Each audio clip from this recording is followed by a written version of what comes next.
keep going.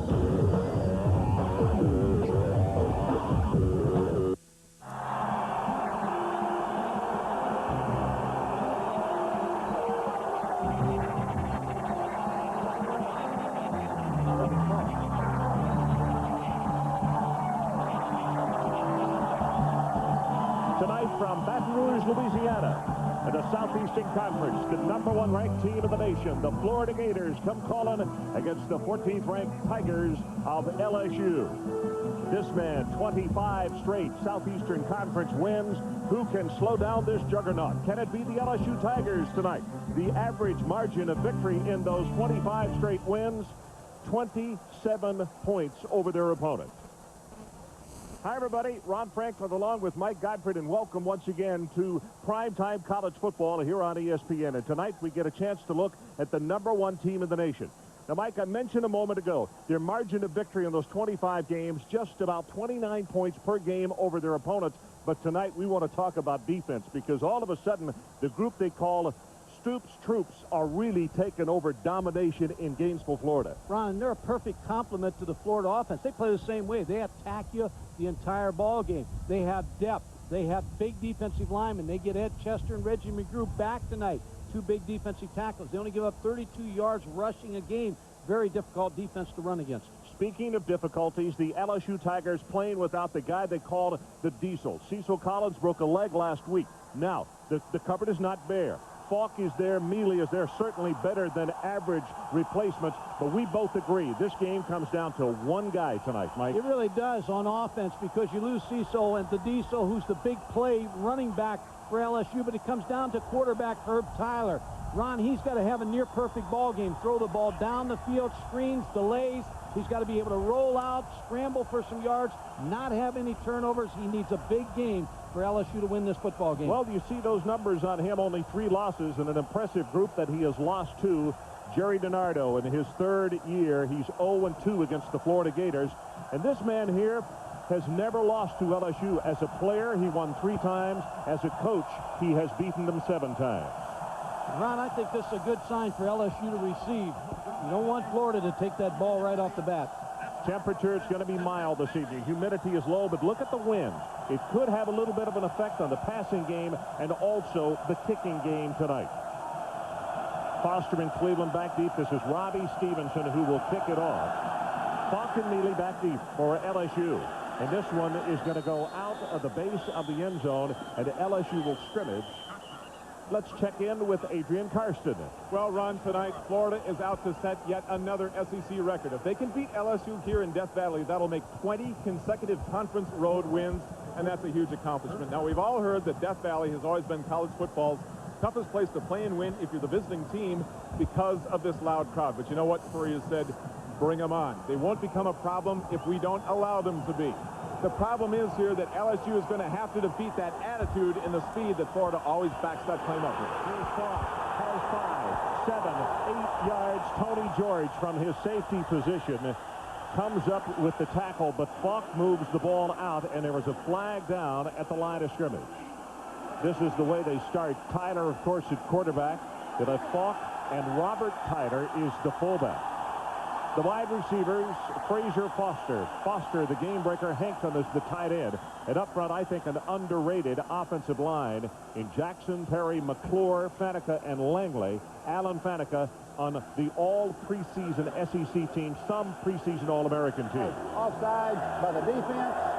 First down. Ron, I think this is the best offensive line in the SEC with LSU and the best defensive line in Florida. So it's a good match tonight.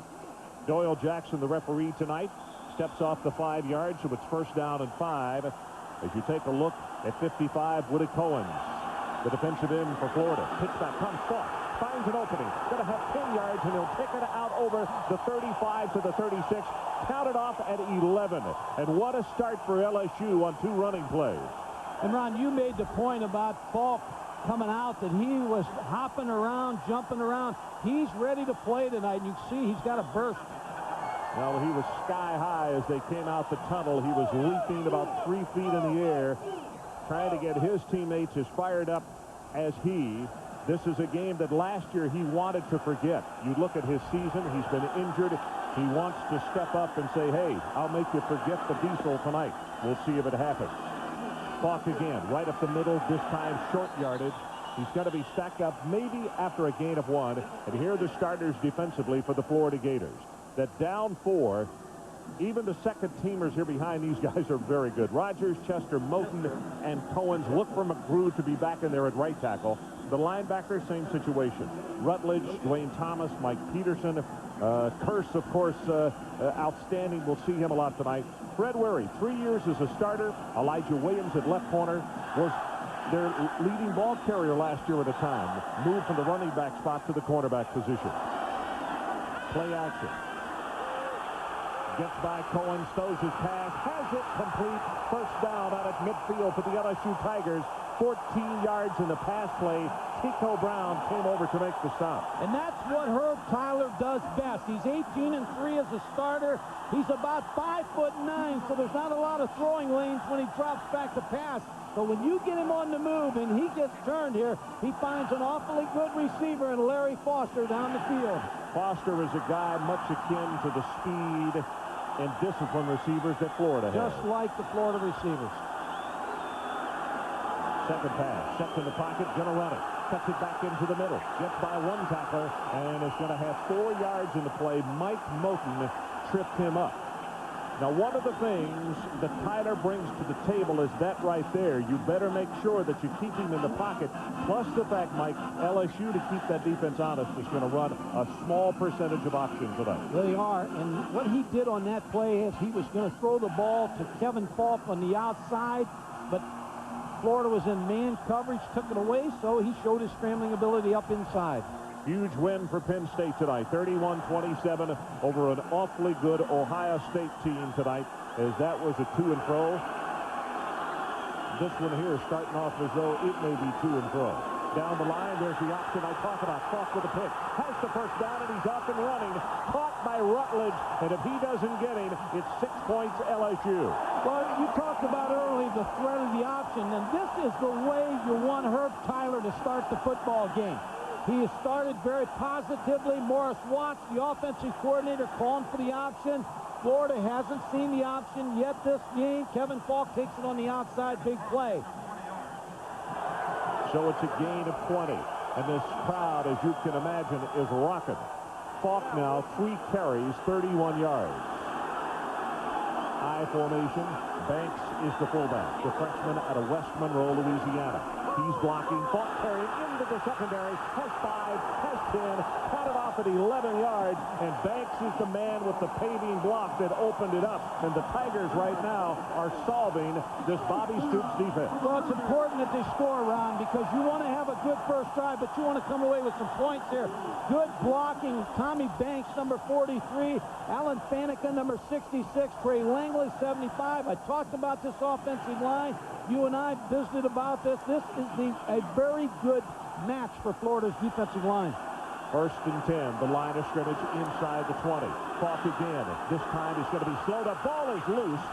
Nobody has seen it. Florida has picked it up. And that's 54, Willie Rogers, as the ball came flying out of the pack. And much akin to what happened last year to LSU against Alabama. They drove the ball right down the field, got a penalty, and came away with nothing. And it's just what I was saying a play ago, because if you don't score touchdowns against Florida, you can forget it, because you're going to be in track meet, because you know they're going to score points. Rondale Mealy, number 7, gets the ball knocked out. McGrew. It will look like McGrew, who's just back this week, knocked the ball out for the fumble, and Florida now starts on offense.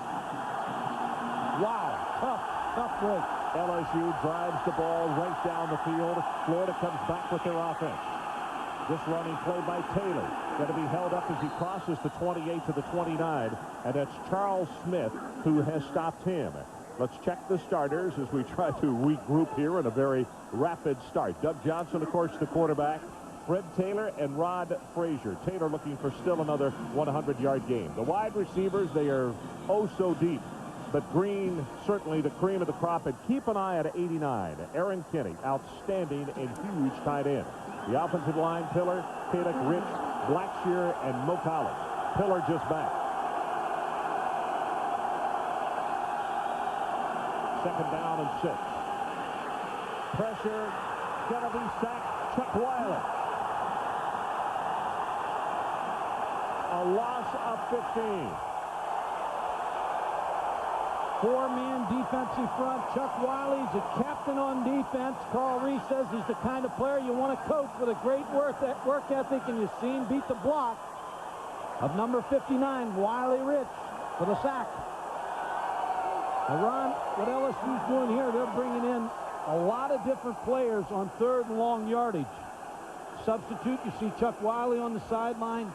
And it looks like it's a lot of group of defensive ends, linebackers, and best cover guys. So you now, if you're LSU, you have your best athletes on the field. You might guess what they call it. The bandit package, which goes back to the late 50s, the Chinese bandits. Jerry DiNardo trying to shake them up a little bit, take something out of the past that was successful.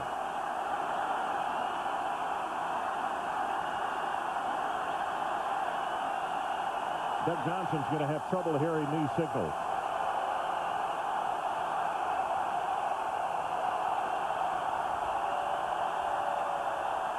Stumbles on the snap. Pressure is on. Screen pass to the tight end, and Kenny is going to be knocked out immediately by Twilly. And listen to this fired-up LSU crowd.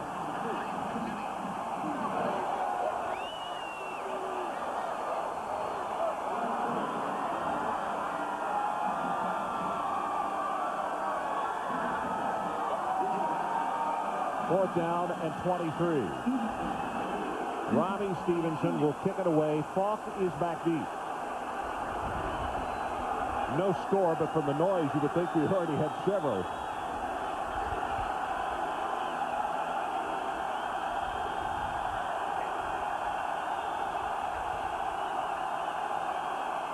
They got the return on this as a driving spiral with the wind. Falk all the way back to the 29-yard line. Return to the near sideline. Waits for his block. He gets it. Gets another. One man to beat. And Stevenson slows him up and up, and he's caught from behind. Stepped out of bounds around the 40-yard line. They're going to back it up about 15 yards. Jerry DiNardo looking down the sideline to see if there are any flags. There are none, and his Tigers take it over in Florida territory. As you look once again.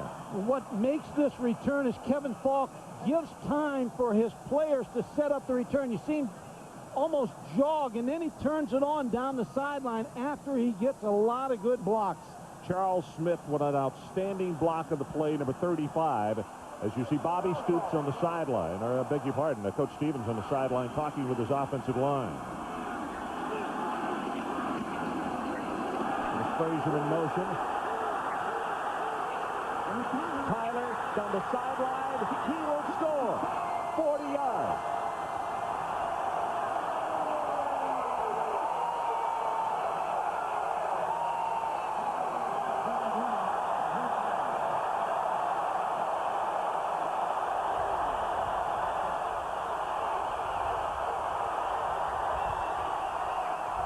Ron, we talked about Herb Tyler has to have the game of his life. He made a smart decision here not pitching the ball to Rondell Mealy. Then picks up a nice block downfield by Faneca, 66. Gets another block by Rondell Mealy. Wade Ritchie with the extra point. The option play, 40 yards. The keeper by Tyler, and a shocked Florida team is down 7-0 to this homestanding LSU Tigers. Let's take a break. 8:42 left in the opening quarter. Tigers on top. Jerry, there's too much clutter. Let me know when you've changed. Change. I'll start with change. Everybody parts, everybody wins. Whoa. Keep the change. Dear Kristen, I've changed. One stamp, please. I know I got it. Oh, One stamp. even at the post office, you can do more with the American Express card. You can keep all of this.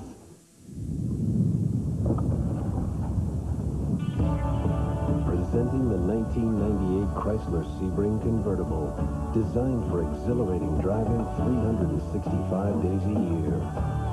Rain or shine, built on the belief that great cars appeal to a more passionate side. Now lease the Sebring JX convertible for just $299 a month. Chrysler, engineered to be great cars.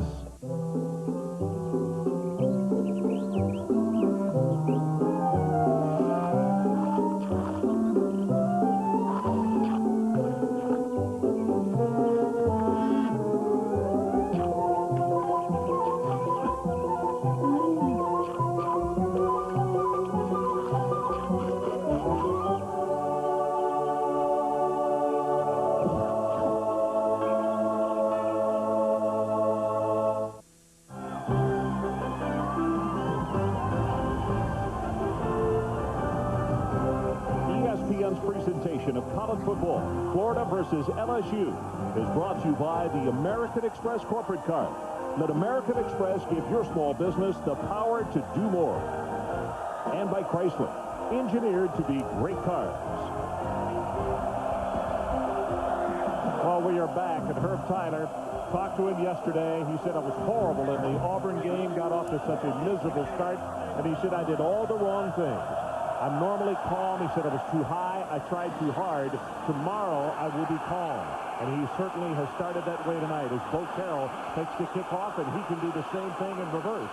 As Carroll takes it all the way out beyond the 40-yard line and finally is pushed out at the 45 by Cummings. 43 yards on the return. That's the one thing you don't want to do. You don't want to give Florida a short field. I don't want to just go over this play that they scored and just stop it here a second. Now, this is a good decision. Now, this is Rondale Mealy here who's going to get the pitch. But now, watch his hustle down the field. This is what causes championship plays now. He doesn't stop. He'll get a block right here to ensure that Herb Tyler's going to get in that end zone. Also, Faneca had thrown one block and was headed down the field. Nice job by him. Green in motion. Pitch back comes to Taylor. Turning the corner to 50 inside the 45-yard line. Chris Cummins will bump him out of bounds. 13 yards on the play. And Green, who not only catches it well, was out front blocking on that play. Well, look at that graphic right there. 91-10 in the first quarter. But that return of that kickoff. First time that anybody scored a touchdown on him in the first quarter. That's right, but that return sets up. You don't want to play a short field with this offense, Florida. You can't get satisfied with one touchdown. You're going to need a bunch. Well, that's Zach Pillar, who was shaken up on the play. They just got him back. He's only played like 3 or 4 plays in the last 2 ball games. And you can see him limping off, favoring his left leg. We'll get a report.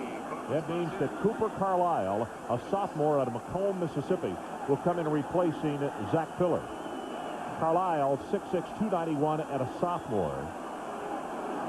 Ron, it takes about one series. And Steve Spurrier knows what Carl Reese, the defensive coordinator LSU, is trying to do. Bobby Stoops now has an understanding of what Morris Flax is going to do. So now it's a game of adjustments.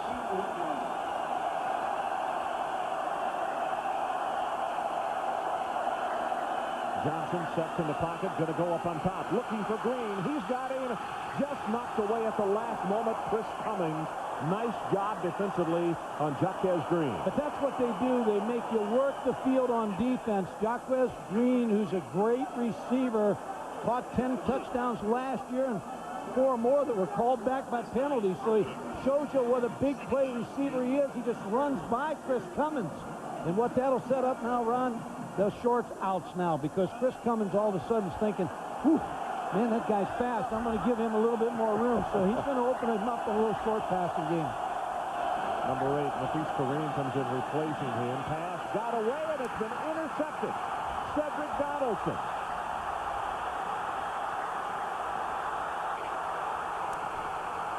Donaldson, they need a block on Doug Johnson, and he could take it the distance.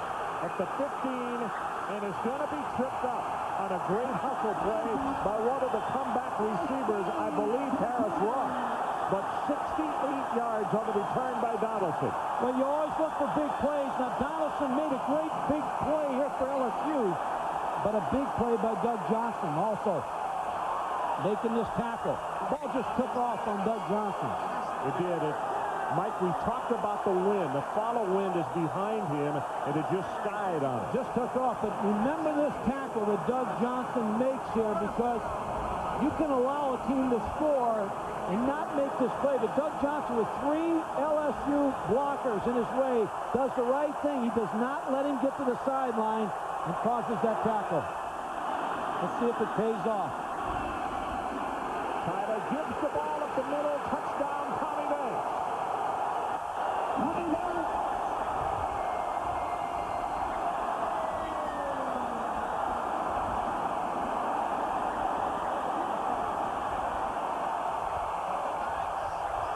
Hello there. Wow. If you've just joined us, 7:44 to play, opening quarter, and the score you see is correct. The LSU Tigers trying to go out on top 14-0 over top-ranked Florida. It looked like they trapped the defensive tackle for the touchdown. Wade Ritchie, perfect on the extra point. Jerry DiNardo's LSU Tigers in a shocking mood tonight. Let's take a timeout as you look at Banks, the freshman from West Monroe, diving into the end zone.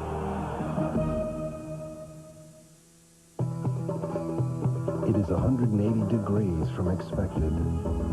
It is a leather-trimmed interior, available heated front seats, and an Infinity 10-speaker audio system. The new Chrysler Town & Country LXI, built on the belief that great cars appeal to a more passionate side. And now it's available with $1,000 cash back or a very special low lease rate. Chrysler, engineered to be great cars.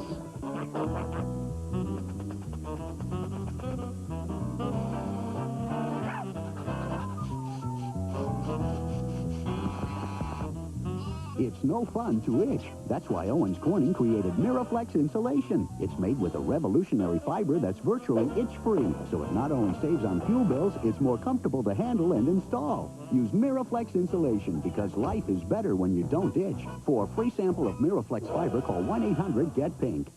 Today I set out to fix my car.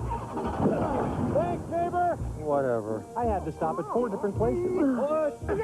Push! Good thing I live in a friendly town. Push! One of us pushes, the other one pops the clutch. Come on, push, push! Finally, I went to Pep Boys. Hey, everybody, I fixed it! I love this town. Car or truck, Pep Boys has your starter or alternator. 26,000 items at the guaranteed low price, tires and service too. Pep Boys, everything but gas.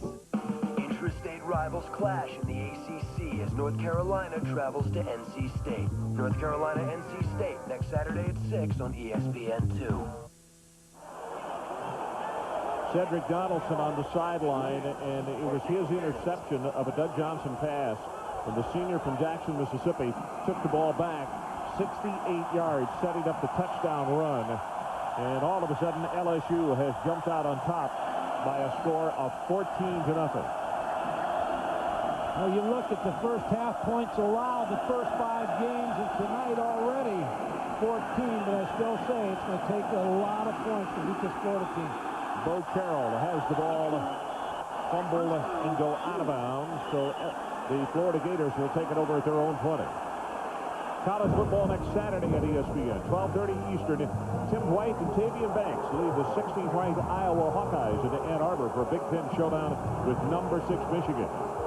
Then at 7 o'clock, Peyton Manning and 10th-ranked Tennessee join us in Birmingham as they take on the Alabama Crimson Tide. It's all here next Saturday on ESPN.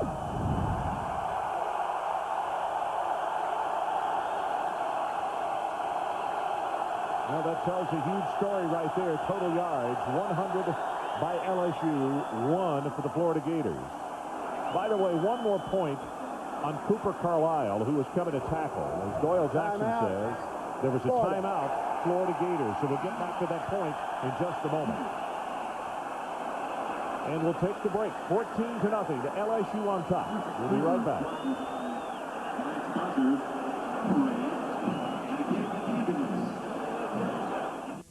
Bojangles has made a new Southern-style fried chicken so good, it's being served at important business luncheons, political gatherings, even exciting sporting events. So come to Bojangles for the new Southern-style fried chicken. Get 8 pieces of chicken, 4 biscuits, 2 fixins, and half a gallon of iced tea for only $10.99. Offer good at all participating Bojangles. Unemployed, need to work, honest job, just one perk. I got bills, need to pay, so let yours go away. I won't accept any less. Here's my life, TPS. If you are looking for work, let TPS change your life. For clerical or light industrial employment with more money and better benefits, call TPS. Apply today and be working tomorrow. I won't accept any less. Change my life, TPS. Big deal out of the SportsCenter catchphrases, but honestly, we make this stuff up right on the spot. Welcome aboard Flight 149 to right field. This is a non-chewing flight. It's never iffy if it's Griffey. That blows. It must be a homer, Simpson, because the pitcher just went dough. And because the catchphrases are so organic, it keeps the show fresh. 4! I am the most popular player in all of the land. Yahtzee! Well, we're back. We are back. And if you wonder why Florida took a timeout, they were charged with a timeout. Watch this. The officials, and I believe it's Nafis Kareem.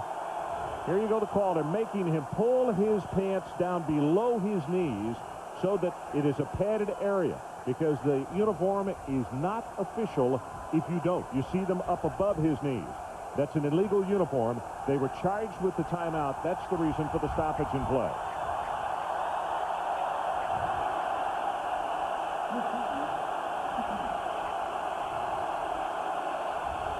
Counter tray. Taylor, maybe a gain of a couple. Chuck Wiley. And let's check in with Mike Tirico. Mike. Not a good last half hour for the big teams from Florida. In Durham, Bobby Campbell, the keeper, and Duke has taken a 7-0 lead over Florida State. And then the next possession, Duke defense holds FSU 3 and out. Wow. Well, Mike, is it one of those Saturday nights? Break up Duke. Taylor now 3 carries, 21 yards. From the shotgun, Doug Johnson.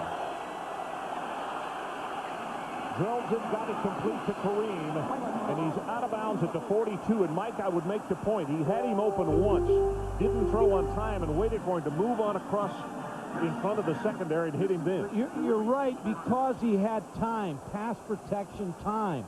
And he was able to sit back there and just wait for Kareem to open up. He just sat there and waited for him to come open. Well, there's the replay of it. Doug Johnson in the shotgun. He just no pressure at all, just waiting for number 8, Kareem, to come open. 2 of 4, 16 yards for Johnson. Straight ahead with Fred Taylor, almost to the 45, as Charles Smith will make the hit. In fact, they say he does make it to the 45-yard line. And an unusual situation for Florida in the early going.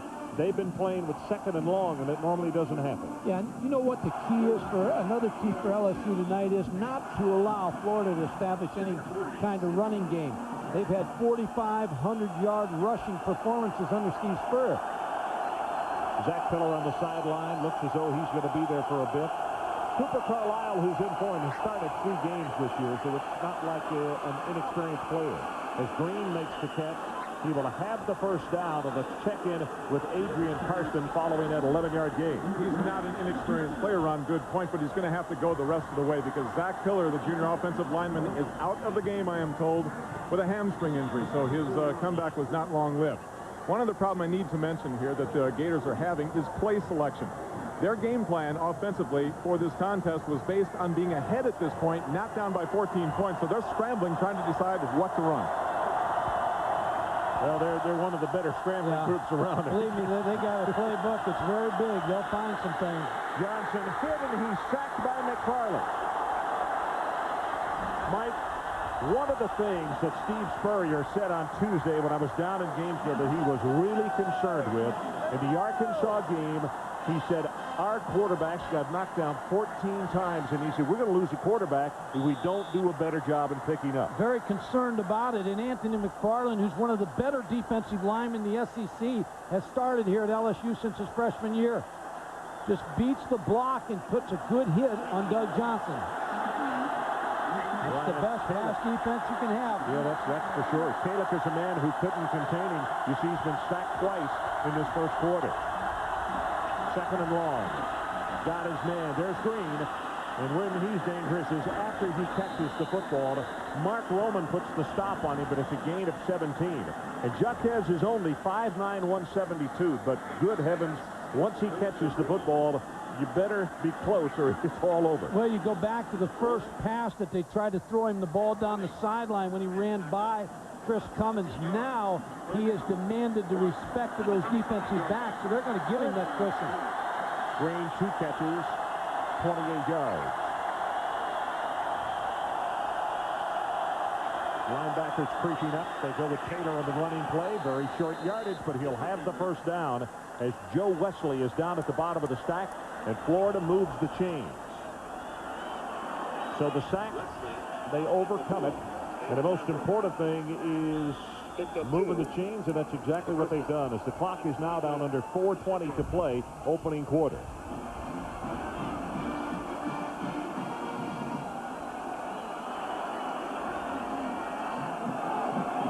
Play of the drive for the Florida Gators. They started back at their own 20.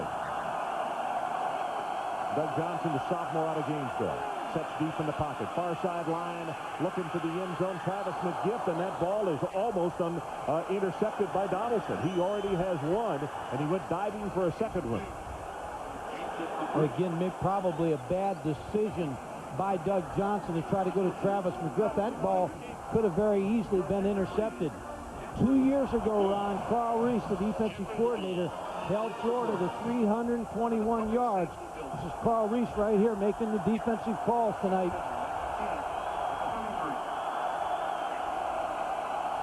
Second down and 10. Play action again. The far side ball is tipped. Nice job knocked down by Clarence LeBlanc, the sophomore out of River Ridge, Louisiana. As it did appear as though the receiver was open for a moment, and LeBlanc did a nice job of adjusting and coming back to tip the ball. Here comes the Bandits on the field again. Now all the athletes. Now they take out all the defensive linemen and bring in all linebacker, defensive back types right here, because they figure that Florida's not going to try to run the football, so they want pass rushers and cover guys. Third down. The line to make for Florida is the LSU 23. 14-0, Tigers lead it. Johnson sets, gets his pass away, got him. That's Green. He'll have the first down, and is tackled inside the 20 and around the 16 by Donaldson. Well, he's smooth, and he's getting a lot of space in the secondary. He's on the Blitnikoff watch list. Maybe the best receiver in the country. You see, there's no one. They remove the underneath coverage, and they are so fearful of his speed that the cushion is so big.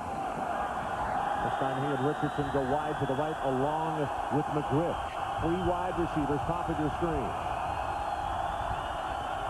Wind picks up here at Baton Rouge. Again, they go to the right side. Somebody blew a coverage. Nobody on Green, and he'll take it down to the 5-yard line. Donaldson on the tackle. And Mike, I say that not knowing exactly what Carl had called, but there had to be somebody closer in the zone. Yeah, what I think happened there, you had a misread. A lot of times you'll read the pattern. Jaquez Green just comes off the ball real slow, and he's sitting right out here in the flat, and there's nobody near him. Now, I know he's got great speed, but not that great.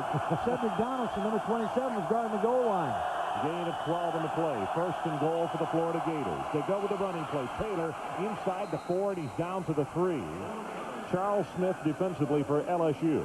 And quickly they get McFarland back in the ball game as Mitchell comes to the sideline. When you see all the substitutions that LSU's doing, and we talked about the bandit front where all the athletes come in the front four, where they think that will help them if this game's close in the fourth quarter, then you look to get a pass rush, and you don't want your defensive linemen tired. So they're trying to save them throughout this ball game. That's Kareem coming here just in front of you to the right of your screen. 13th play of the drive. Pitch back goes to Taylor at the 3, at the 2, he will score. Cooper Carlisle, number 70, with a paving block and the touchdown run.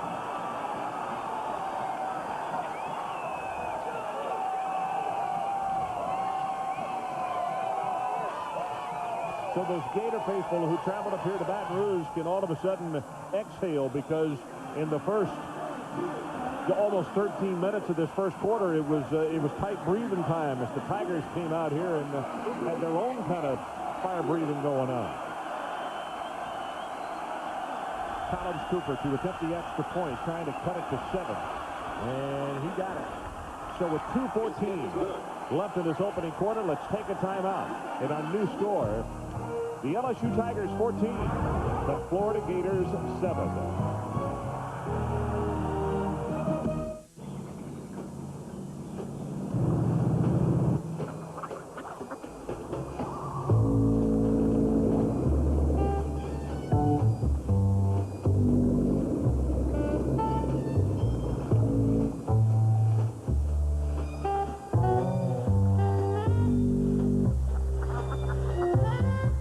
Western on Lake Tahoe features a dock with boat rentals.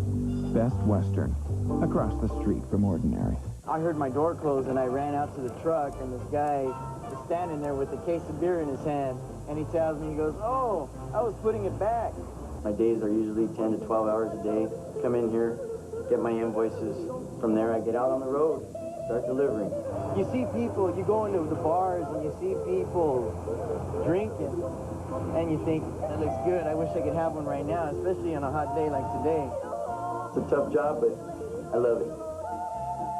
When you have heartburn, indigestion, and pain, these won't give you complete relief.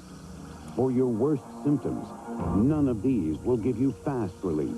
Problems this bad need the 100% solution. Alka-Seltzer, the only one with effervescent power to speed relief, plus the medicines to relieve all your symptoms. Don't settle for some relief. Get the 100% solution, Alka-Seltzer. And try the best-tasting Alka-Seltzers ever, cherry and lemon lime. Fred Taylor with his 4th rushing touchdown of 1997.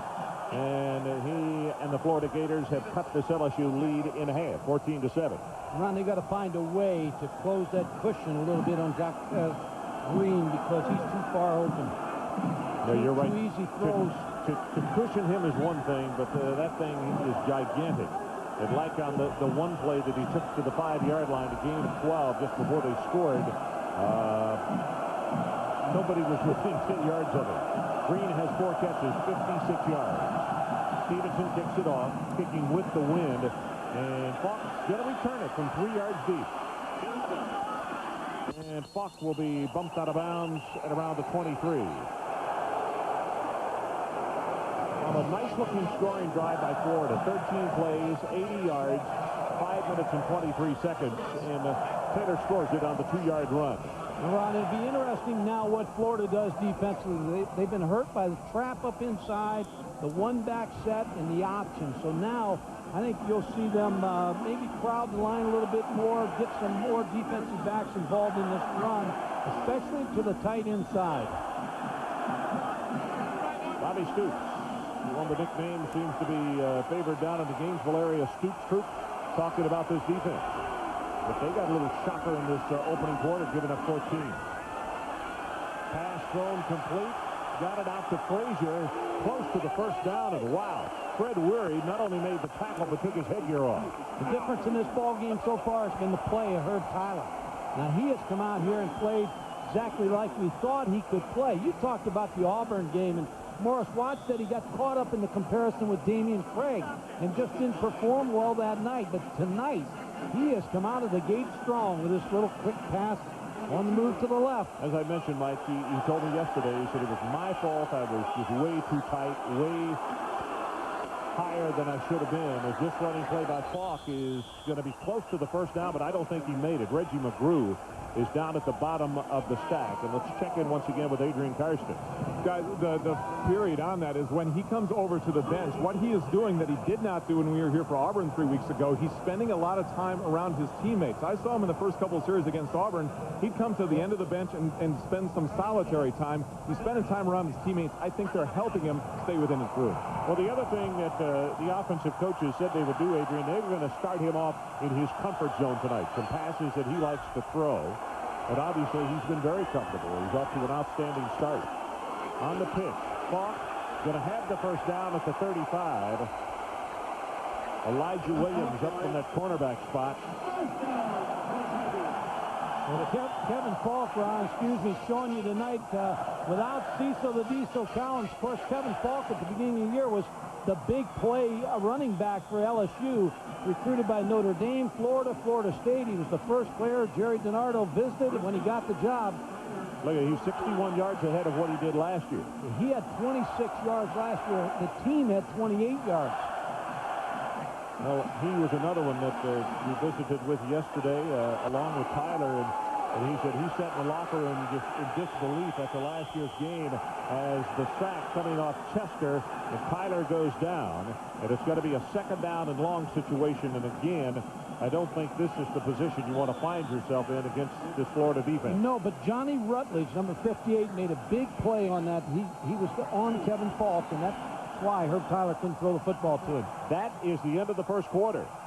So let's take a timeout. The LSU Tigers 14 and the top-ranked Florida Gators 7. We'll be back with more from Baton Rouge after we pause for these messages. Green Bay is a small town. When someone leaves here, it means something. It means the entire community has been diminished. It means an acquaintance, a neighbor, a friend has left your life forever. Most importantly, it means there's now some extra seats available for Sunday's game. Well, it's awfully tough to get tickets from the Super Bowl champs. It's absolutely impossible with American Express. So bring your Visa card. Go Packers, the official card of the NFL. The aluminum in your car radiator is as thin as this sheet, and it's the only thing between you and a breakdown. But Prestone Antifreeze bonds with aluminum, forming a zone of protection against corrosion and temperature extremes. Protect your car in the Prestone zone. How to speak Australian.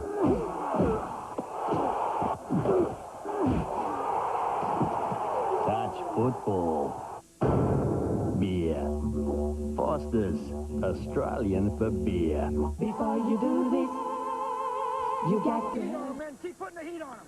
Call now and grab the ultimate preseason package. You have this, and this, and this.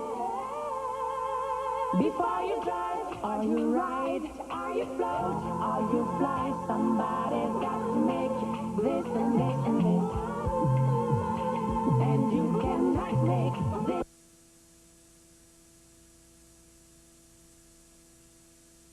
This and this. You gotta have a lot of these, or you can't have this. And if you want to have these, you want to have this and this and this. No matter where you are, anywhere in the world, you're never very far from a Siemens product. So if what you need is this, or this, or this. We're Siemens. We can do that.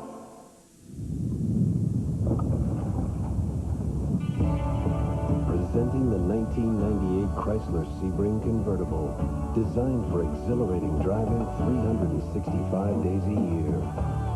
Rain or shine, built on the belief that great cars appeal to a more passionate side. Now lease the Sebring JX convertible for just $299 a month. Chrysler, engineered to be great cars. Well, it's a great look at the capacity house here at Tiger Stadium in Baton Rouge. 14-7 our score at the end of the first 15 minutes. And, Mike, only this place can be like Baton Rouge, Tiger Stadium, on a Saturday night. It's gorgeous tonight, not a cloud in the sky. Actually, very mild temperatures, and they've had a lot to cheer about. Shovel pass. Falk, great defensive play by Cohen. Right there to stop it just as the ball was pitched, and Falk is going to go down for a loss. Now, what you don't want here, Morris Watts, the offensive coordinator, you do not want to put Herb Tyler in a bad situation here. This is Morris right here. He's calling the offensive plays. Next to Carl Reese, he's calling the defensive plays. But this Florida defense has been very turnover conscious. You don't want to give them the ball inside this 50-yard line. Third down, line to make. LSU needs to take it out to their own 44. You see the pressure from everywhere. Going to go on top, and in and out of the hands of his receiver, Tyrone Frazier. But boy, it was tough looking back over the shoulders, but he might should have caught that one, Mike. You got to make that catch, Ron, because that's the kind of catch that's going to separate you from the #1 team in the country. Fade route working on Elijah Williams, the former tailback for Florida. He's got to make that catch. Wow.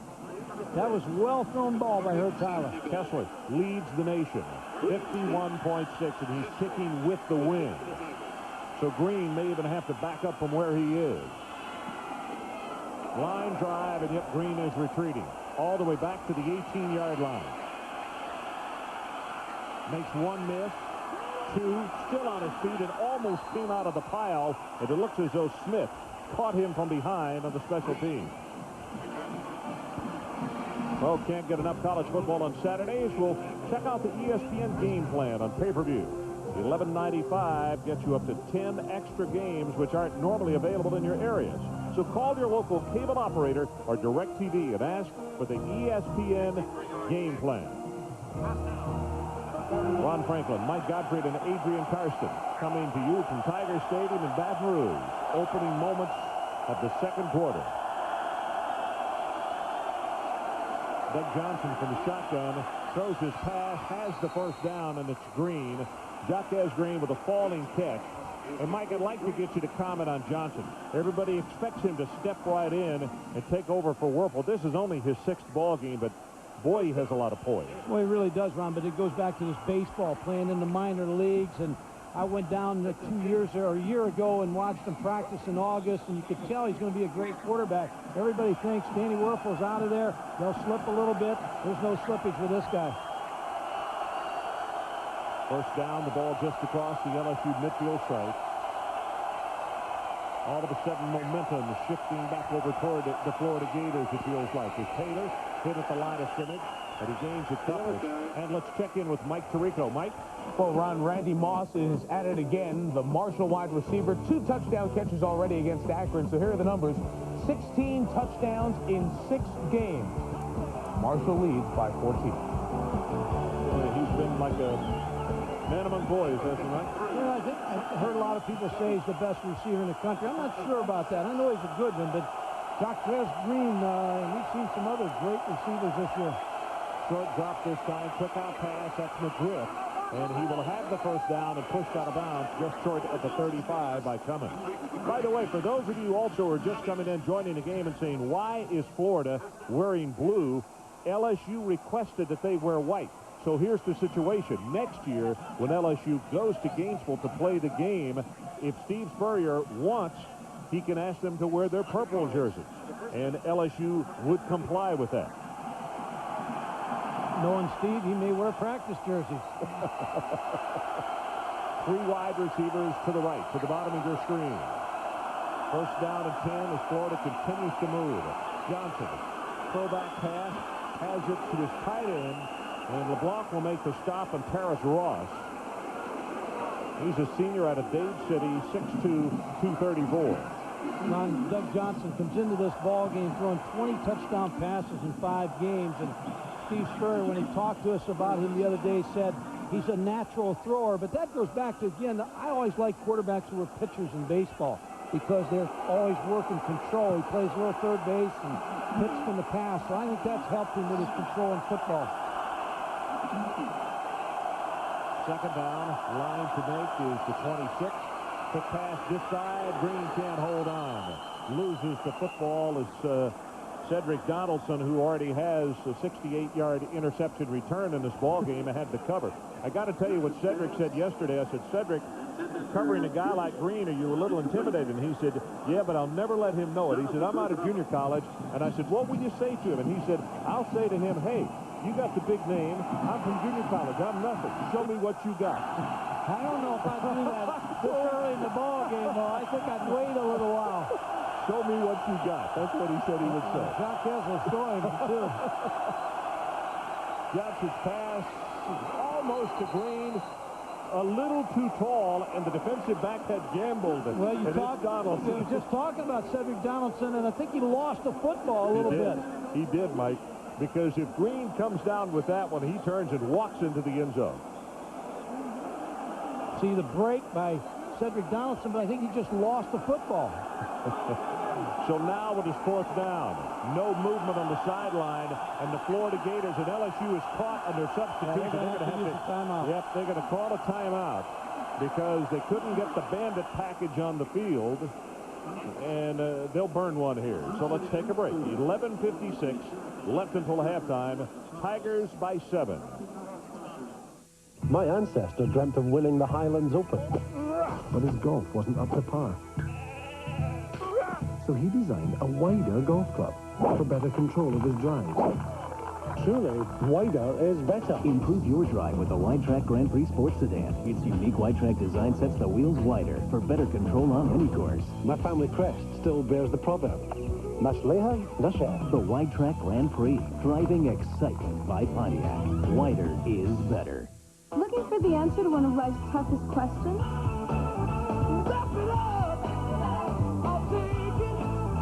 Drive into Sonic for dinner. We make everything fresh to order, then serve it up hot, fast, and ready to go. Like our chicken strip dinner with fries, Texas toast, and gravy. Our new country fried steak fingers dinner. And our new golden fried shrimp dinner.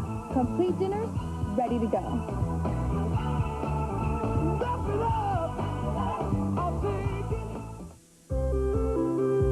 We drive family sedans, 4x4s, and small city cars. We carry groceries, we carry lumber, we carry life. And we all want to feel safe doing it. Making a lot of different cars and trucks makes us, well, the car company. Making them all deliver the things that matter most makes us GM. The company you count on wherever life takes you. General Motors, people in motion.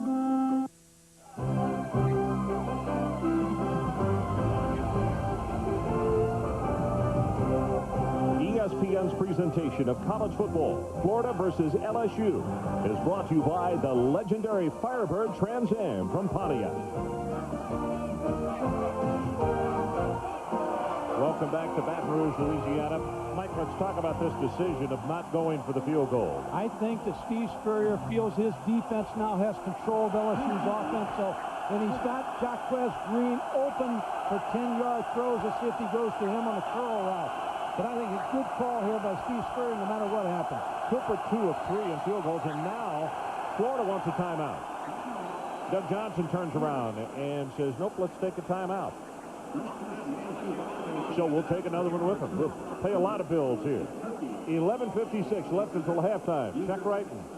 We'll be right back. My name is Frank Maddox. I'm a baseball scout for the Seattle Mariners. 244 pounds, he's probably a little hefty. We need somebody else for center field. But there's no way I'm going to Phoenix, man. It's too hot.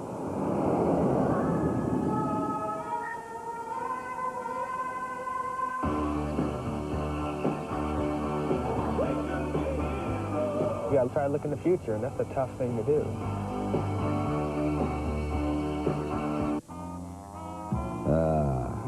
Traditional luxury cars. The slumber, the serenity, the isolation. Hey, you're not dead yet. Presenting the supercharged Bonneville, one of the world's most powerful sports sedans. Made traditional luxury, rest in peace. Luxury with attitude. The Bonneville by Pontiac. Rivalry? Are you kidding? There's nothing like a good rivalry. Hey, you don't want to just beat them. You want to beat them big. Real big. I mean, they really get my juices flowing. I can taste it. Because, you know, our fans love to win.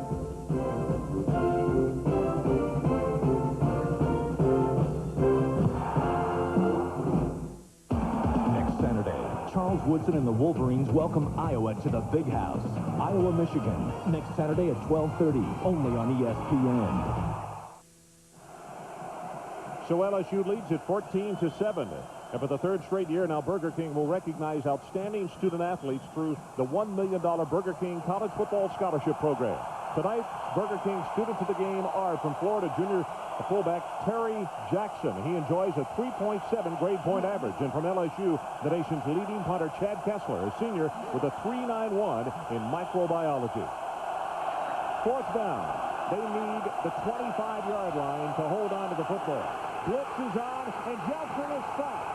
Troy Twiller, way back. Where they're going to mark it? At the 47-yard line, Nick, at the 48-yard line of LSU. And we talked about differences. Danny Werfel probably, with his experience, would have picked up that blitz and thrown the ball away. Doug Johnson has to learn that. Troy Twiller's going to come from the top side. He's lined up on Kareem, number 8. Doug Johnson does not see him. Now turns into a big play for LSU with field position. And you could see Twilley just left his man that he was head up on at the line of scrimmage. It was a good disguise, and the receiver didn't turn to a hot route. Without a doubt.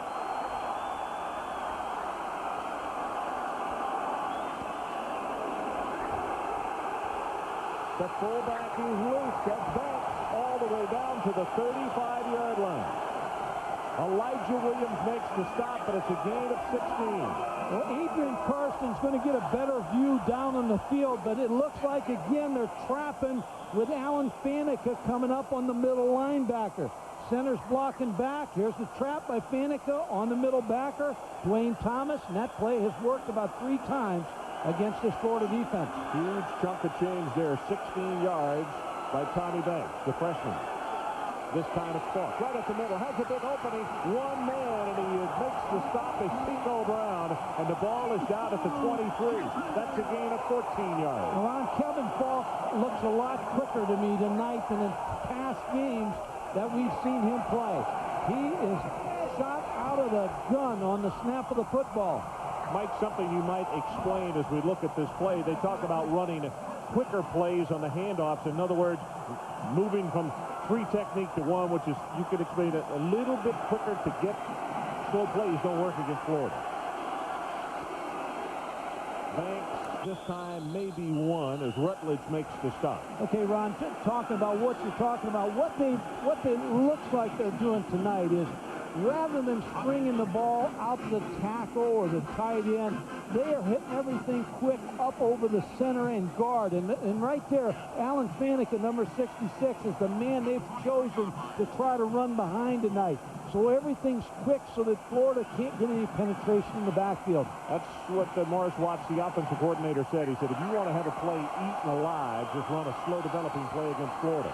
Fade route, near sideline. It is caught out of bounds. Larry Foster was there, but clearly his foot came down as the cover by Fred Wary. What happens when you run the ball successfully? Banks up on the trap. Kevin Falk running the zone play. All of a sudden now you get Fred Wary, number 24, on the outside where he's got to play against a pretty good receiver, Larry Foster. Now, they worked against some great receivers in practice, but Larry Foster is just like the Florida receivers. He's that talented. Yeah, he really is. Larry, a sophomore out of Harvey, 5'10", 190 pounds. Third down. Line to make is the 14. And they go with the running play, and Falk is tripped up, and holding on for dear life was Willie Rogers, the senior out of Miami. Adrian Karsten, what do you have for us? Ron, really what I have is the combination of what you and Coach are talking about, because they do so well inside with that run, particularly in the person of Faneca. This is when the size difference really takes over. Yes, the speed of Florida is important. Then they throw the pass, but he really is an All-American candidate here and doing an All-American job. All right, Adrian, the field goal attempt. Wade Ritchie. This is going to be a 39-yard attempt. Low pass from center. Great job of handling, and it's wide left and no good. And boy, that snap from center, Michael, could come back to play a big part in this football game. Too low. Just was not able to get it down.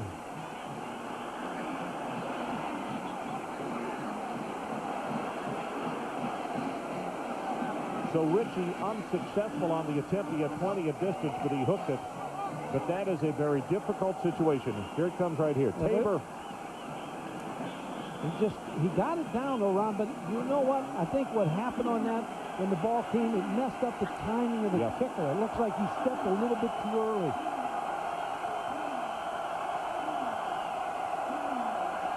Johnson on first down. Got his tight end in the flat. That's Aaron Kinney. And Kinney will be stopped at the 27. Mike Tirico, what do you got for us? Ron, Colorado taking on Oklahoma State, and Colorado's kickoff returns a point of, well, not greatness for the Bucs over the last couple of years. Terrific this year, up tops of the country because of Ben Kelly. The youngster takes it back 93 yards. Remember, he had the big touchdown against Wyoming? This one set up a touchdown, and they lead Oklahoma State by 5. Interesting ball game. The Cowboys trying to remain perfect. Running play, left guard, Fred Taylor, and then he is out to the 32. Arnold Miller defensively for the LSU Tigers. This is going to be very close. I don't know if they're going to bring the change or not. It appears they are.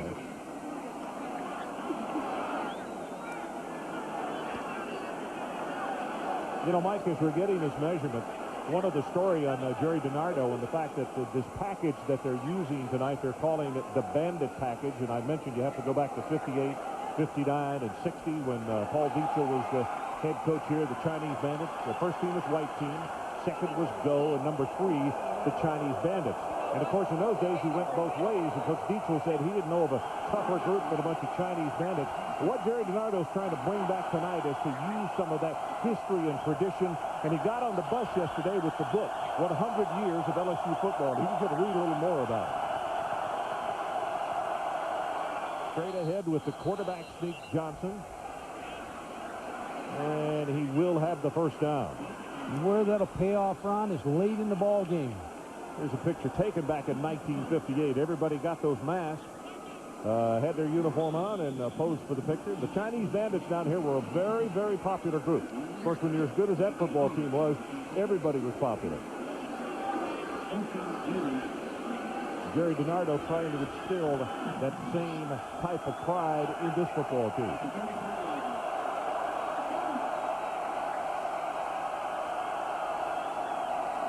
First and 10, 14-7 our score. LSU on top. Johnson drills it, and incomplete as Travis McGriff had to go in and out of his hand, and there was a marker down. I think it's holding. It looked like Anthony McFarland, number 94, was going to get to Doug Johnson. He was being held. And it was way back in the backfield. Now, Anthony is another guy that it was interesting to talk to him yesterday because very realistic. The young man said, hey, we got no excuses. We got them in our place on a Saturday night.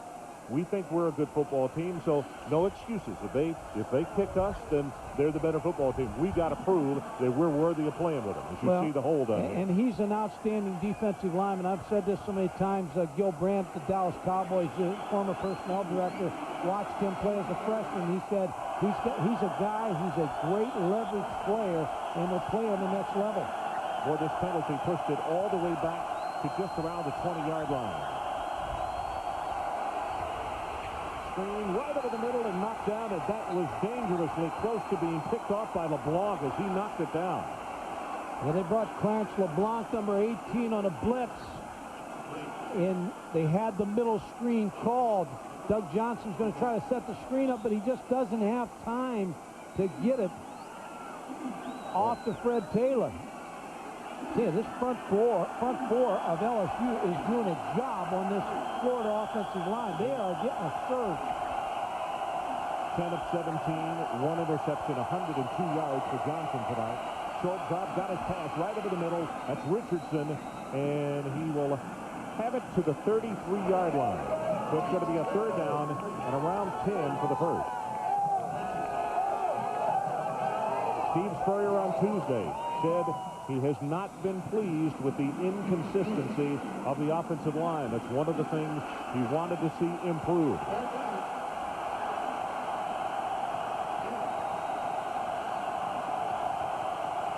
They need to take it to the 43.5. Here comes the blitz from the outside. They pick it up. Pass is caught, and that's enough for the first down at the 46-yard line. McGriff didn't let this one get by.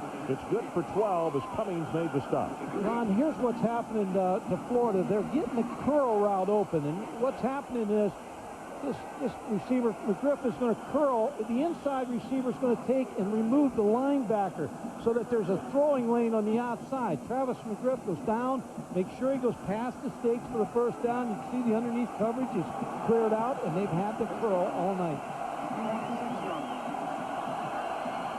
Clock about to go under 7 minutes left in this opening half. Running play, Taylor takes it across midfield. Clarence LeBlanc is there to make the stop. It's interesting when you pressure Steve Spurrier, when you get, we just talked about the front four roaring up the field. His answer to that is the draw play. If you're going to try to hit his quarterback and you're going to try to pressure, you're going to see a ton of draws, and that's what they were successful on that play. They're going to invite you up the field and hand that ball underneath. LSU 14, Florida 7 as we just joined us.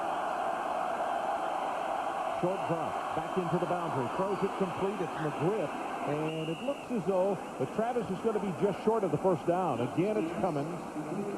Cummins makes the tackle. Well, I liked him, Ron. When I went down there in the fall and watched practice, Travis McGriff's the kind of football player that you'd like to have 22 like him because he gives you great effort all the time. His dad played there at Florida.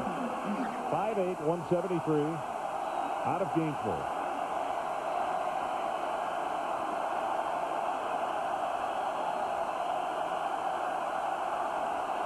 Short drop again, throwing it right back into the boundary. That's Kareem this time. They say keep the clock running, and it is a first down. And Cummins, Mike, you know, you have to wonder, the corners constantly looking at fresh people, and as great athletes as Florida has, you have to get a little fatigued, not only physically but mentally. To beat Florida, you got to have, number one, 2 really good corners to hold up on the outside, but you need 8 good defensive backs because their tongue's going to be hanging out before the fourth quarter. No question, no matter what kind of shape you're in. From the shotgun, Johnson going to have to hurry, hit from behind, and he's sacked. That's Kenny Mixon, and it's 4 times that they've gotten to him in this first half. Well, Kenny Mixon is the NFL type, big and strong defensive end. He was kicked off the squad last year. Jerry DiNardo let him back on, made him jump through a few hoops, but all of a sudden now he's in the best of graces on this LSU football team. But he is a solid pass rusher. Doug Johnson just feels him a little bit, not able to get rid of the ball. Well, that's certainly a coverage sack. You have to give credit to the secondary. He had no place to go. 4 sacks for -41 against Florida tonight. Johnson's pass, zooms it, has it complete at the 30-yard line. Not enough for the first down. It's going to be 3rd down, and Mike, they're going to need about 3 as Richardson made the catch. Run the same route. Again, when Steve Spurrier has something going successfully, he's going to continue to do the same thing. The outside receiver on the curl, inside receiver on the flat. Now, same thing. He's going to open up the underneath coverage, push downfield. Jamie Richardson open in front of Cedric Donaldson. He's just going to keep going back to the same well. 5 of 7 on 3rd down situations. Here comes the blitz. Fred Taylor right up the middle. Counts the first down at the 25 as LeBlanc makes the tackle. And now we're about to go under 4 minutes left until halftime. And this is just what Steve Spurrier would have drawn up. He would love to burn the clock and go in tied at halftime. You've got to admire the way he calls plays. He finds something that's going well for him, and he's just going to continue to milk it until LSU tries to take that away. First down. The ball at the Tiger 25. LSU leads it 14-7. Gators on the move. Pass is tipped and almost a reception incomplete at the 23, and it's Johnny Mitchell, I believe, who got a hand up and tipped the ball. Well, I tell you what was impressive, though. Taurus Ross, number 88, with the effort that he made. He saw the ball tipped, and he was able to go over to make sure it wasn't intercepted. He's blocking on the left side. Loses his block. Now Ross feels, he sees the ball. Now he makes a great effort to go over to try to catch that football. 2nd down. Clock says 3:53 until halftime.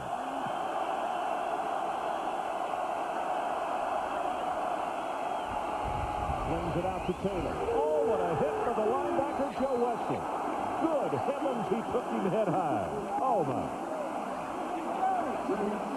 That's the kind of tackle you like, Ron. They just teach form tackling where you just hook up with the defensive man, and that's exactly what he did there. He may have injured himself. A little flare pass to Fred Taylor, but you see Joe Wesley just form tackle and run right through Fred Taylor. And he's being attended to by the trainers. Back to the field of play. Third down. Line to make is the 15, and this is the 15th play of this Florida drive. Blitz off the corner. Pass is incomplete as it's short. Troy Twilley is the man they were bringing on the blitz, and he hurried the play up. They had it blocked, though, Ron. Doug Johnson just didn't set his feet. They're going to get it blocked. Fred Taylor's going to block Troy Twilley. Now, Doug Johnson just doesn't set his feet to get anything under the football. Field goal attempt coming up by Collins Cooper. You see the numbers on him. His longest is 40. And this attempt right here is going to be 44. It's a career long. And now a timeout. Only 10 men on the field for LSU, so they want to get a timeout to get another one on. So let's take a break. LSU 14, Florida 7, 3:06 left until halftime. We'll be right back.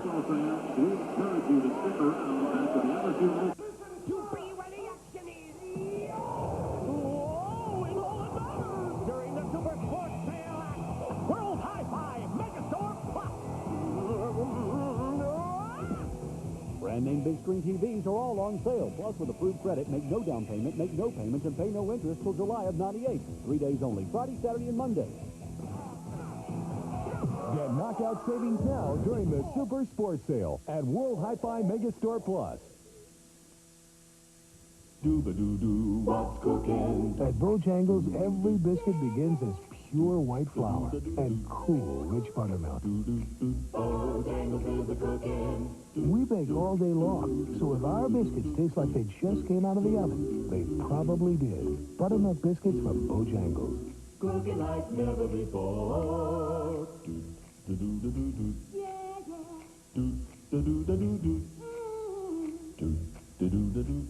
Due to ESPN's Bristol University or other great prizes from Foot Action when you take ESPN's Bristol University entrance exam. Watch NFL Countdown this Sunday. Stop by any Foot Action store or call 1-800-821-6000. Take ESPN's Bristol University entrance exam.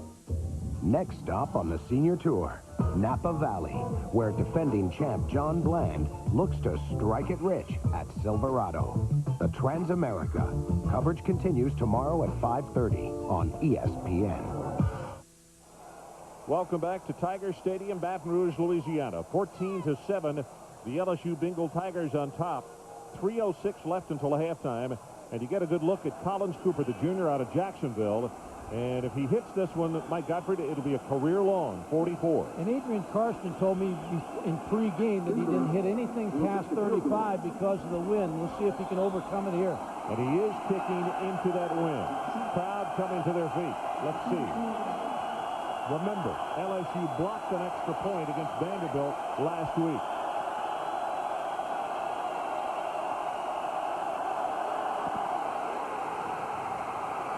Got another one. Ball is free and is going to be recovered at the 24-yard line.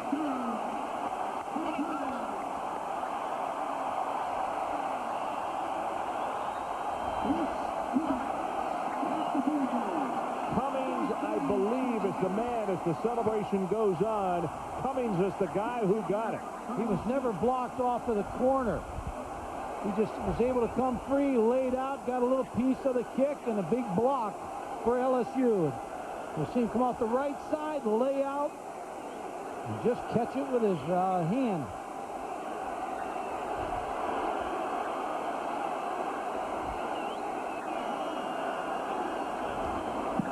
LSU with 2:56 showing on the clock. Gets the football back. Johnny Rutledge defensively for the Florida Gators. Both teams with a timeout as the clock runs at 2:43 and now 2:42. Boy, halftime now, Ron's going to be very important. Steve Spurrier, when he goes into his halftime, again, it's Checkers versus Carl Reese, and then the other side, you got Morris Watts, the offensive coordinator, going against Bobby Stoops. They both feel good about their game plans. They got to make some adjustments now at halftime. We'll see what they are when we come out second half. Draw play. Falk breaks it barely. Kearse grabs him by the ankle, and if Javon doesn't get him, he had a lot more running room. And Kearse is a very impressive linebacker. 12 tackles going into this game. Strong force on the tight end. Has had a lot of big plays. By their grading, 13.5 big plays.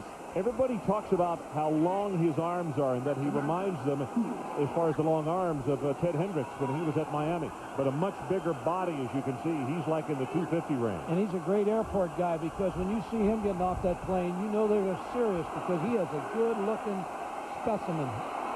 Larry Foster to the bottom of the screen as you look at time of possession. And this running play by Falk breaks the tackle, will not get by the second, and that's Kelsey. Keith Kelsey, a sophomore out of Newberry, who stops a big gainer. Ron, Florida still has one timeout left, too. They're going to get the football back here before half.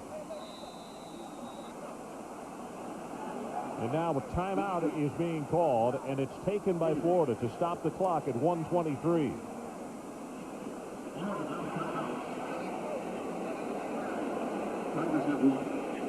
Now, you remember what happened last year in this football game. In fact, on October the 12th, a school record. Look at 36 first downs, 2 backs with 100 yards, plus Florida with 635 total yards, and the LSU 28 yards rushing. In fact, we mentioned how the LSU defense got lit up last year after doing a nice job against Florida the year before in '95. And we asked Carl Reese what happened last year.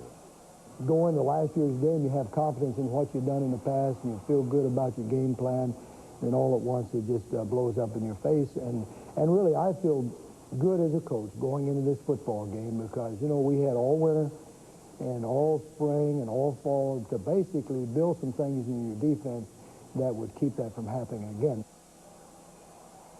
So far, his game plan has been excellent. 1:23 showing on the clock until halftime. And, Mike, I would not kick to Jaquez Green right now. Even if I had to lose 10 yards kicking it out of bounds, I would not give him the opportunity. No, I agree with you, but he's going to have the wind at his back to get a little bit more on this kick. Chad Kessler, the leading punter in the nation for the LSU Tigers. Great pass from center, and here's his boot. Line drive, and it's returnable from the 25. And wonderful coverage by the LSU Tigers. Good heavens, Cummings, who has done everything on special teams, blocked a kick a moment ago, makes the tackle, 44 yards in the kick and only 2 on the return. Ron, just to follow up on that Carl Reese story, you know, the year before he held Florida to 320 yards, and then all of a sudden he visited with Nebraska before the bowl game, the Fiesta Bowl game, and shared secrets, not secrets, on the tape with the Nebraska coaches. And Steve Spurrier made it a point. He says, I'm going to take him off that clinic circuit, and he did the year before. But yeah. I've never seen anything like it, but he's a competitive guy. Both of them are, so he got the best of him last year. Johnson's pass is caught by Richardson. Out beyond the 40-yard line, and that stops the clock with 1:06. That's how quickly they can burn you. Mike Tirico. Ron Buick's Century Halftime Report coming up. We'll update Florida State, which is pulled ahead of Duke. Also the story of Tennessee and their game in the SEC against Georgia. And we'll look back at Penn State and their battle with Ohio State. Chris Lee and Kirk are down there, and join us at halftime. Okay, Michael, you got a lot to talk about at halftime. Some huge games today, as this one here tonight. LSU leading 14-7. Gators pass is complete at the 50-yard line, 1 yard short of the first down. Cummins made the tackle on Kareem. And I think what Steve Spurrier wants now is his offense to move a little bit. They're slow going to the line of scrimmage. He wants them to speed it up. Well, they throw it into the turf to stop the clock, because Florida has no timeouts left, and it'll stop it with 45 seconds showing on it. And, Ron, the other thing is that Steve Spurrier is a guy that wants perfection. And when you can frustrate him a little bit, and Carl Reese has frustrated him in the first half, he does not want to go in that locker room with only 7 points. And he wants to milk every second of this clock, but patience is not one of his virtues. Third down. That's not the important thing. Pitch back. And he, I believe, with a second effort, will have the first down, although it's going to be very close. Chris Beard made the tackle on Fred Taylor. He strung it out and strung it out. He doesn't have it, Ron. It's going to be 4th down. Clock is at 24, now at 23.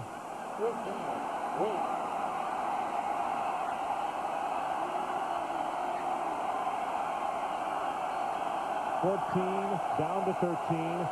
Johnson sets in the pocket, gets a pass off to the near side, and that will be enough for the first down. Kareem on the catch of the fourth down toss, and now 6 seconds showing on the clock. And we've talked about that curl route, and Florida has run it successfully, but you know what? They haven't gotten the end zone. What Carl Reese has done this first half is taken away the big play, allowing them those short passes, but not giving up the big pass. Johnson, last play of the first half, unless there's a penalty, gets his pass away. Kareem makes the catch at the 38, and we are at halftime. And take a look. They are standing.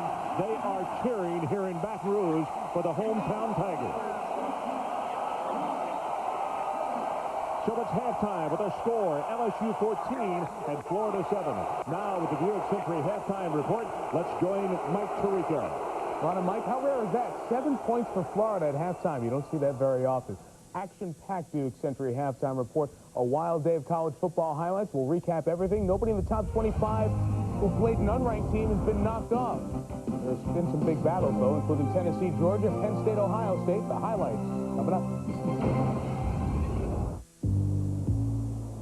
Evening, folks.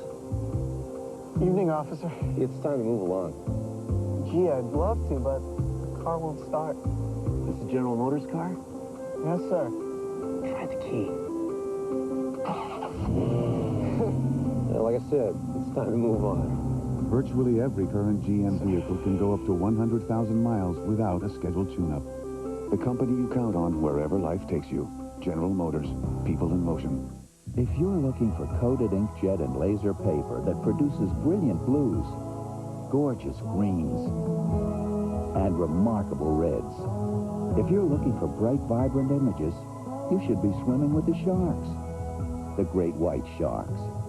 For great color, start with Great White recycled content paper. With Great White, there's no worry about washed-out colors. Great White, only from Union Camp. One less thing to worry about.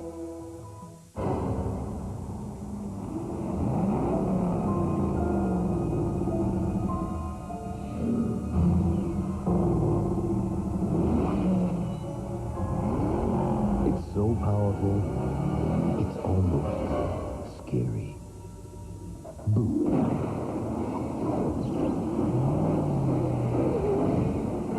The muscle car lives. The new Trans Am by Pontiac.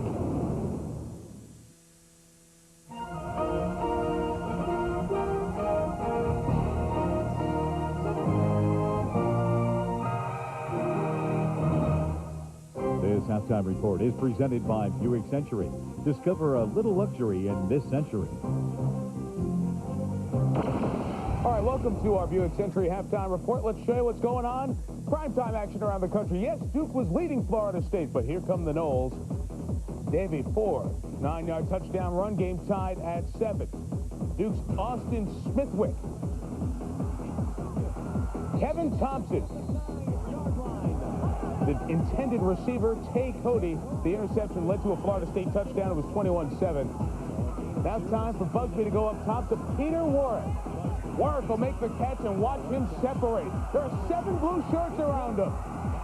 Now they're going to watch him in the end zone. 7th touchdown of the season for Peter Warwick. All Florida State now leading Duke 35-7. Amon Green has just run it in for the 4th time in Waco. Nebraska has scored the last 35 points. Colorado, Oklahoma State. Colorado has led most of the game until 2 minutes ago when John Hessler was intercepted by the senior Kevin Williams. And this defense for Oklahoma State, which is getting notoriety, gets Williams past Hessler and into the end zone.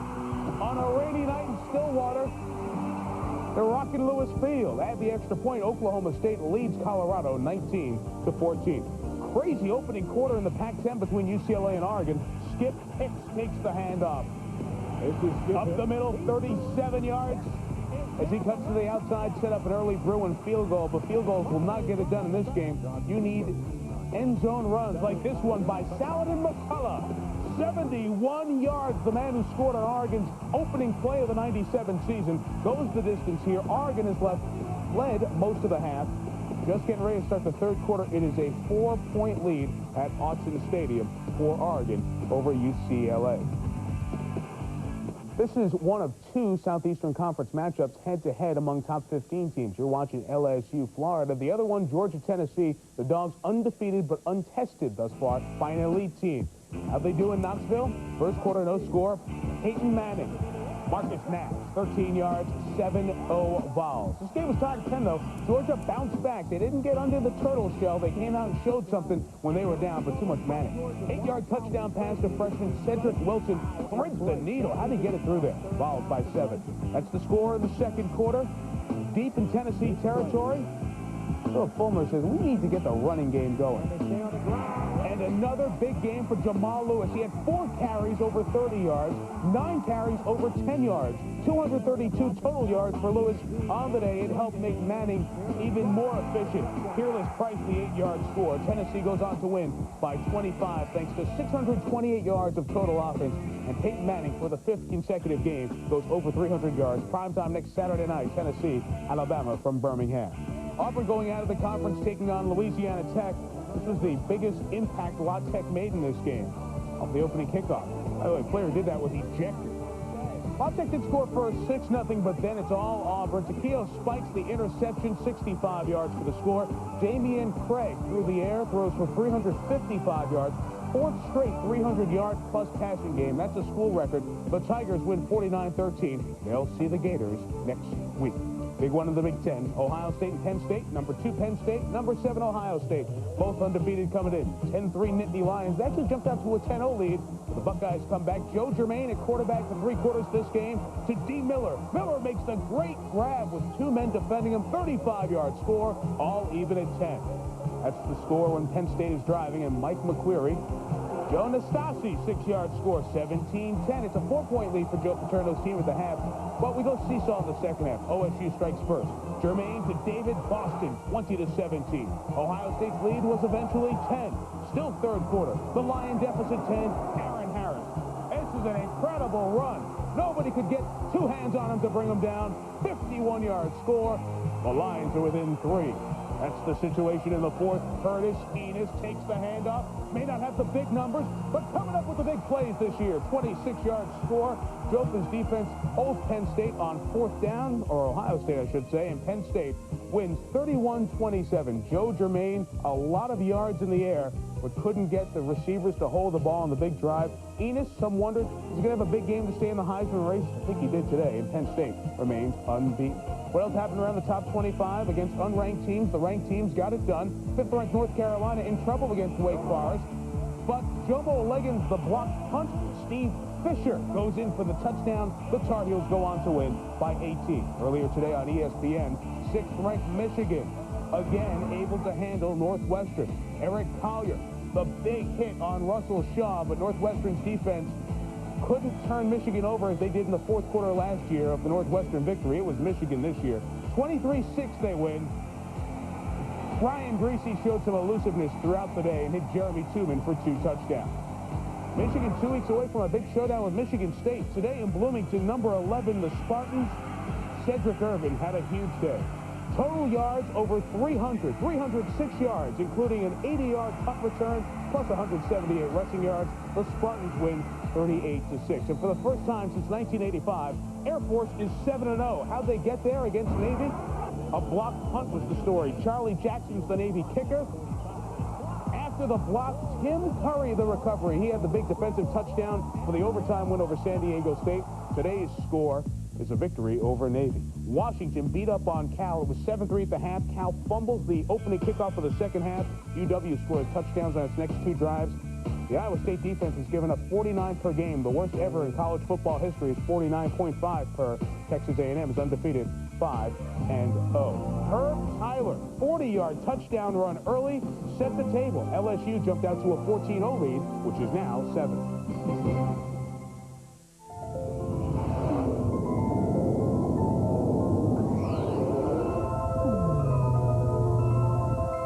Looking for more space? Try the next Century. It's got the most interior space of any vehicle in its class. Because extra space is one luxurious touch that's appreciated by families everywhere. The new Century by Buick.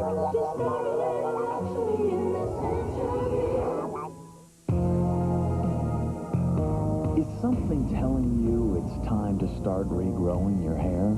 Then do it right with Rogaine. We're so sure it'll work for you. Now when you buy Rogaine, we'll give you one free. You can't lose. How to speak Australian. Elbows down, keep it clean. That's it, mate. The mum moves in. Marriage counsellor. Beer. Foster's Australian for beer. We are the human cannons. Not some circus act, but true missile launchers. Legs ratcheted back, we send forth our shots.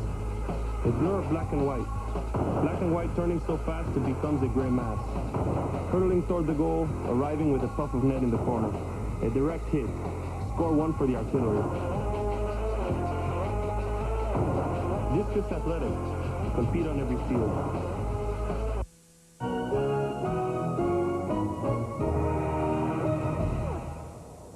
And welcome back to the Buick Century halftime report from Baton Rouge. We talked about it earlier. To beat the Florida Gators, you have to survive the first-round knockout, a team that had a 91-3 edge in first quarters this year. Instead, guys, it was LSU up 14-0 midway first quarter. A little better than 42-6, the halftime score a year ago against the Gators. Well, the first thing I was impressed with is LSU's offensive line coached by Hal Hunter. They come up with an outstanding game plan, a trap, ISO play. I always felt if you're going to beat the Gators, you have to run directly at them, not around them, because they got too much speed, and it's working. I think college football fans all across the country are getting a real lesson of what emotions can do for a football team. Early in the game, when we were down there on the sidelines, you could kind of sense an us-against-the-world mentality. They jumped out, took advantage of it, jumping out to a 14-0 lead. And I think all of us, including LSU fans, doubted whether the Tigers could do it, and I think that focused and got them together.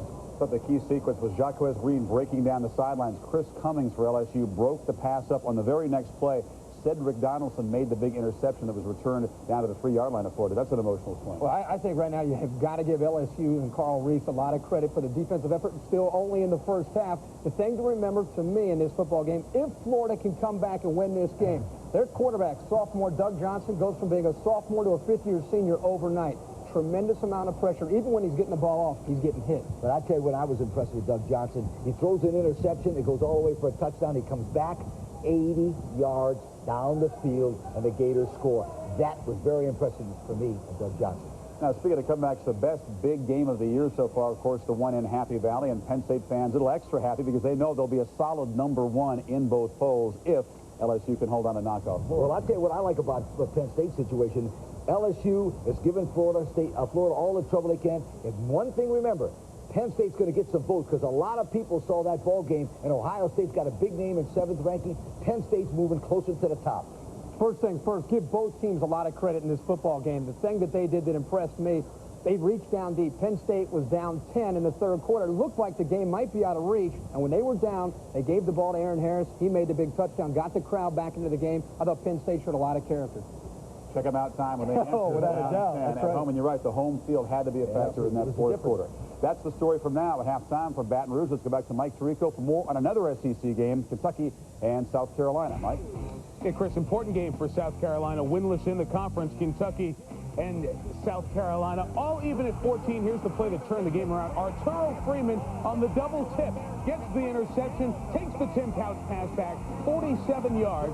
South Carolina extended the advantage and won 38-24. Important win because they still have Tennessee, Florida, and Clemson on their schedule. Vandy, after the heartbreaking loss to LSU, bounces back with a 10-point win in DeKalb. Notre Dame beats Pitt, best offensive output of the season, and Virginia Tech, 4-0 in the Big East, can Oxendine over 100 yards in their win over Boston College. Smith Barney on how the new tax law can work to your advantage. Hard work will never be enough. If you expect to have money for children, college, and retirement, you'll need to invest. And the new tax law gives you wonderful new opportunities to invest in your future. Find out how by getting our new special report. Call 1-800-EARNS-IT, extension 20, and discover 12 strategies you should be considering right now. Learn new ways to fund your children's education and your retirement. Find new ways to leverage child tax credits. The capital gains tax cut is... We're at halftime, LSU 14, and the Florida Gators, top ranked in the nation, 7. Off the top of the telecast, Mike Gutford, we talked about the Florida defense and how influential they have been. Actually, it's been the LSU defense that has really been influential in this ballgame. Well, the star of the first half might be Carl Reese, the defensive coordinator for LSU, because even though they bent a little bit, they don't break, and they've done a nice job of keeping everything in front of them. Here's a blitz by Troy Twilley that took him out of any kind of field position. Great tackle by linebacker Joe Wesley, and then they blocked a field goal just before the half. So LSU defensively has done quite a job. Even though Florida, Ron, when you look at their time of possession, they've got almost 7 more minutes. Mike, we were talking at halftime. This second half kickoff is extremely important because of the dangerous return people. But this is what the doctor ordered right there, as Bo Carroll has that thing about 8 yards deep in the end zone and impossible to bring one all the way back. We talked about defensive stalwarts in the first half as Doug Johnson gets last-minute instructions from his head coach. Cummings for LSU had 10 tackles in the first half. 9 of those were solo, and also he had the blocked field goal and 1 pass breakup. And your man, Cedric Donaldson, also big with the interception, 6 tackles. So LSU defensively did exactly what Carl Reese wanted to do, keep the ball in front of them and make Florida work the field. No big plays. From the shotgun on first down. Johnson stepping out of the way. Fred Taylor out of the backfield. He breaks it big. Passes midfield. And a foot race. Finally, he's caught and pushed out of bounds down at the 27-yard line of LSU by Mark Roman. Just an alternate receiver, Ron. Fred Taylor, the back, came out of the backfield. Number 21. He's going to block. Now he just sits down. Now Doug Johnson's going through his progressions. Nothing better to work against Joe Wesley, a linebacker, getting the ball. 53-yard pass reception. Mark Roman finally with a tackle. Boy, what a way to open the second half of the ball game that you're down. Second time trailing at halftime of the last 28 games. Well, usually the halftime's eating oranges and drinking orange juice, but I bet it wasn't this halftime. Imagine it was spitting seeds. On first down, drills the pass. That one is too tall for Kareem. Well, I'll tell you, Ron, there was a missed hold on. That's what the fans are booing about. Mo Collins actually tackled the defensive end of LSU to keep him from getting to Doug Johnson. And no call.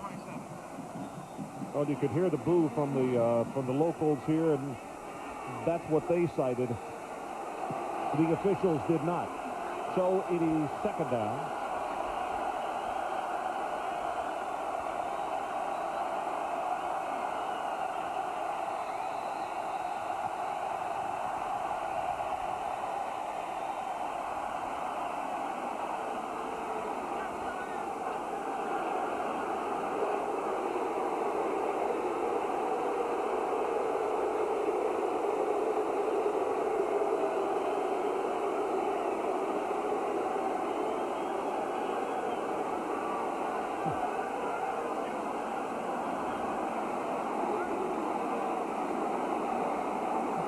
Doyle Jackson went over, and they stopped play because they wanted Coach Spurrier to move back behind the line. Now, I've never seen a head coach be asked to stand behind that restraining line. I mean, head coaches walk all the way out on the field constantly, and nobody ever says anything.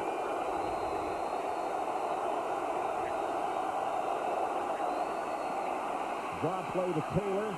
Tough run inside the 25 to the 23. Chuck Wiley is there to make the tackle. Let's check in with Adrian Karsten. Adrian. Ron, this crowd is exactly the reason Steve Spurrier kept those Gators in the locker room as long as he did. And that last play is what they were talking about. They weren't spitting seeds, they were spitting tacks.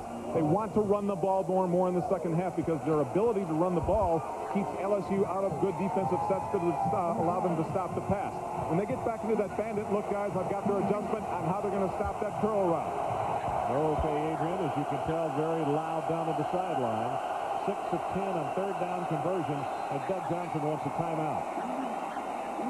So we'll take a break. 13:54 to play third quarter. Tigers still lead at 14-7. we have a deal. Today, the best opportunities are global, and so are we.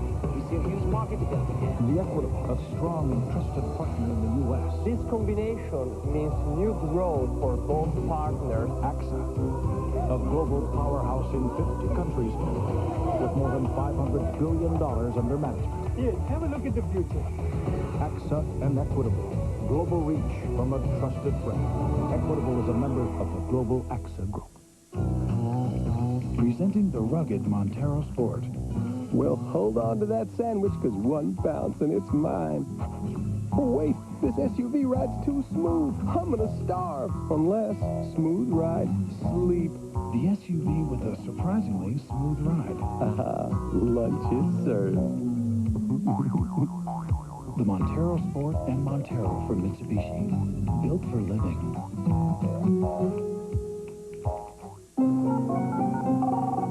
Hey, yeah, I'm calling for Pete. It's Bob, and I was just trying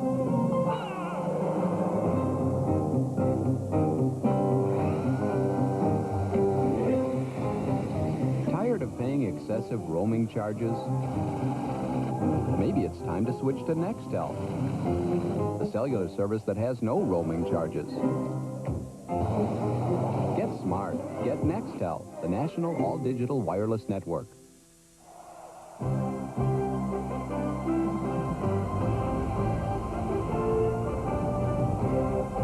ESPN's presentation of college football, Florida versus LSU, is brought to you by AXA and Equitable, a global powerhouse, a trusted friend, a formula for success.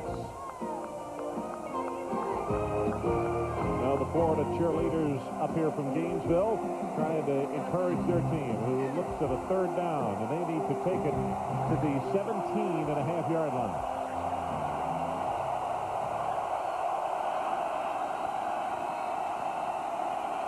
There's the blitz. Pass is behind him. If they're going to catch LSU being offside. Sure are. Look like Troy Twilley. Jumped just a little too quickly. It's not enough for the first down, but it'll be a third down and very short.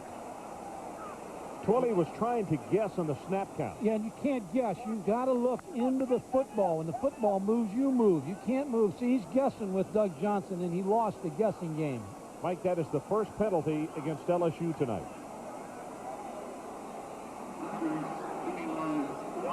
Give him another shot, too, Ron. That's bigger than the 5 yards. So Twilley comes to the bench.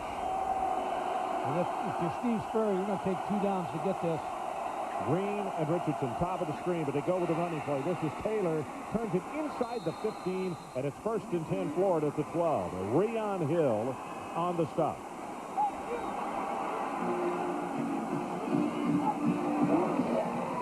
Talked about Florida wanting to run the ball a little bit more here in the second half. The adjustments that they wanted to try to take advantage of the pass rush of LSU. So they've come out and have had success with the toss sweep and running the zone play.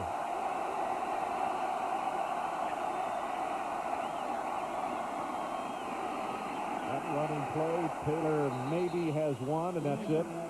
Chuck Wiley down at the bottom of that pile. Also, Anthony McFarland. That does, Ron, and that puts the ball back in the middle of the field, though, now to give you both sides with some room to throw this football. And you got to figure Jacquez Green, number 5, is going to be in this action somewhere. Such a key receiver. Second down, they need to take it to the 2 for the first.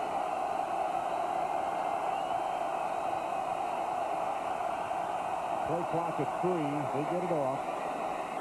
Johnson got a man at the 1-yard line, and that is Kareem, Nafis Kareem. It'll be 1st and goal, Florida Gators, I believe, from where they've spotted it. Nafis Kareem made this play, Ron. It was he checked off to a hitch, and sometimes the opponents have your check-offs, and it looked like they had to check off to the hitch, but you're going to see Kareem, number 8, after the pump. Now, he just moves. He moves to the open area and catches the football at the 1-yard line in front of Mark Roman.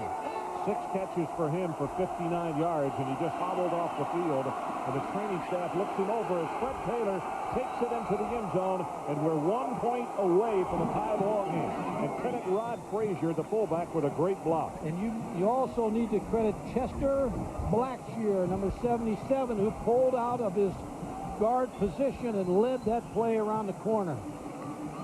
A big way to answer the halftime. There's the adjustment. Come out, run the ball a little bit more. Of course, the penalty with LSU, Troy Twilley, gave him another shot on third down. Collins Cooper trying to knock this ball game at 14 apiece.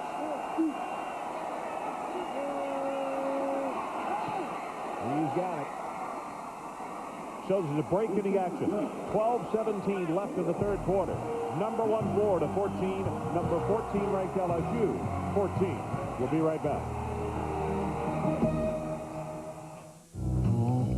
Presenting the rugged Montero Sport. Well, hold on to that sandwich, because one bounce and it's mine. Oh, wait, this SUV ride's too smooth. I'm gonna starve. Unless smooth ride, sleep. The SUV with a surprisingly smooth ride. Lunch is served. The Montero Sport and Montero from Mitsubishi. Built for living. Hi, I'm Dick Trickle. You want to win $100,000? Enter Napa's Win with the Winner sweepstakes. Just go to the Napa Auto Parts store and get the winner of the Napa 500. A little tip. It's going to be me. If you want to choose some other hot dog, you can still win a trip to the race. Plus almost 2 million prizes and special offers. So go to Napa and enter. That'll work. And remember, November 16th could be a really big day. I think we get champagne.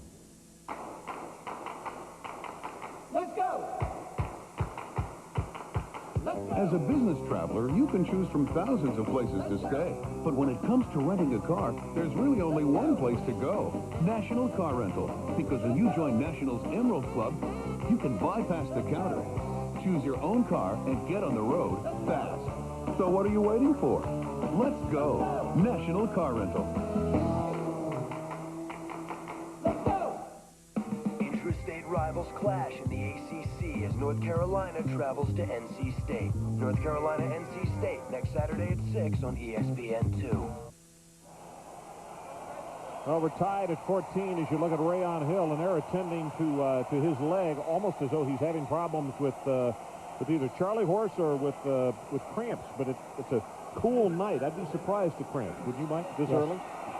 Ron, the way to play Florida is exactly what LSU's done. They've had 55 total plays and only 4 over 15 yards. At halftime, they only had 3. They come out in the second half, get that pass to Fred Taylor for 53 yards, and you can't allow big plays. But they're frustrating Florida a little bit. You can see Kevin Falk, one of the deep men, and this is returnable. It's Falk from the 7. Returned back toward the LSU bench, crosses the 20-25, and he's bumped out of bounds hard at around the 28. Dwayne Thomas on the special teams makes the stop. And here's the play, Ron, go back to the first half. He's shaking up, Mike. Talking about the 53-yard pass play to Fred Taylor. And this is the longest play they've had. Except for this play, LSU's been able to keep the Florida offense bottled up. Well, we'll get a report as soon as we can on Kevin Falk. Neely in the ball game, number 7. The pass thrown complete out to the 40-yard line. That's Tyrone Frazier. You have to say one thing about young Herb Tyler, and I say young Herb Tyler. The Auburn game, he had just a horrible first quarter, came back and played well. He got off the mark early tonight, and he has played with consistency. He's done everything right. Even the one long ball he threw should have been caught, but Fred Weary was right on Frazier there on that play, and he just drilled the ball right in there. There's Falk, and you can see a little grimace, but I think it'll take more than that grimace to keep him out of the lineup here in the second half. The pitch to Neely. Hit at the line of scrimmage. That's George. Tony George, who had that huge pickoff and returned for a touchdown against Tennessee, came up and stuffed that one. Well, you talked about this morning on the cut-in that we did early. When you miss a Cecil Collins, now remember, the Diesel's not here tonight, Here's where you miss him. When you start to get into the second half, you wear down defenses. You got fresh running backs, but now all of a sudden, Falk and Mealy's had to do all the carrying. There's no Diesel here, so you don't have the fresh backs in the second half. Frazier in motion, top of the screen. Sets to throw, good pressure from that right side. Got him open. Complete inside the 35 to Larry Foster. And Willie Rogers was all over the play, and because of the mobility of Herb Tyler, he avoided it. You can't throw the ball any better. You can't play the quarterback position any better than Herb Tyler's playing it tonight. Stands in the pocket. Steps up.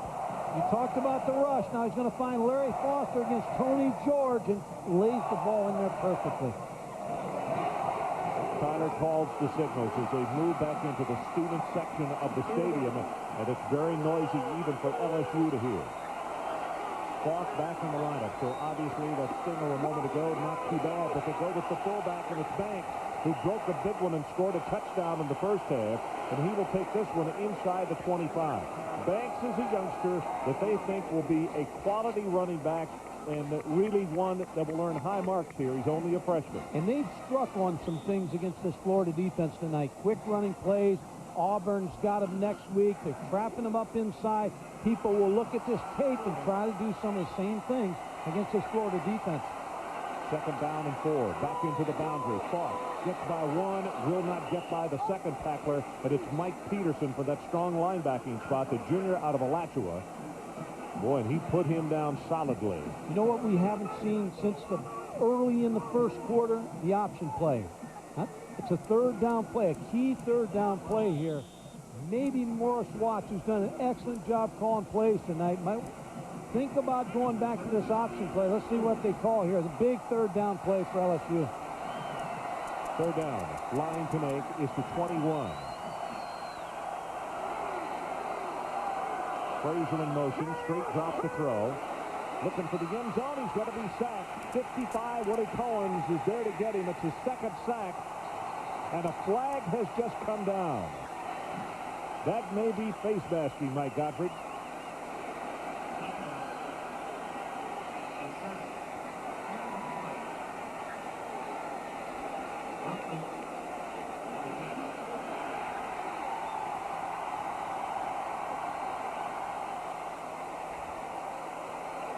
See the pressure here? Willie Cohen's number 55, and I believe they're going to call him for face masking. It is a first down, LSU. The ball has been spotted at the 20-yard line. If you just joined us, LSU just vaulted out in front of this ball game, 14-0. Florida has worked its way back. They've scored here in the third, and right now the Tigers driving again. About to go into 9 minutes to play third quarter. Falk runs into his blocker, Banks, and Tony George will get the credit for the tackle. Also, Kirsch was coming over. They got the safety up, sitting so far up on first down, figuring it's going to be a run. Tony George was not blocked and made that tackle, but again, can't talk about the effort, say enough about the effort of the offensive line for LSU tonight. They have done a good job neutralizing the best defense in the SEC. Well, LSU has rushed in this ballgame already for 127 yards. Short drop to throw. Looks for the end zone. Tipped in the air, knocked away. Foster, the intended receiver, Fred Weary, was there to help knock it away. And Fred Weary, second in the nation with 5 interceptions. He's had 145 career tackles, and usually he's to the wide side of the field, so he's going to get the most area to cover. He does a nice job breaking in front of that football with Larry Foster.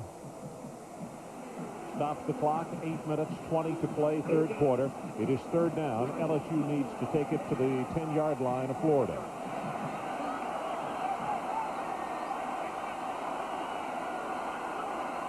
Eighth play of the drive. Foster in motion. Tyler in trouble, gonna be sacked. What a huge time for Ed Chester to come through and make the tackle, and they knock him down for a huge loss. So that's officially the second sack. The penalty wiped out the last one because of the face mask. and they'll have to go for the three-pointer. And that extra 7-8 yards just moves your field goal kicker back a little bit further. But Ed Chester, the most valuable player on the Florida defense last year, big play.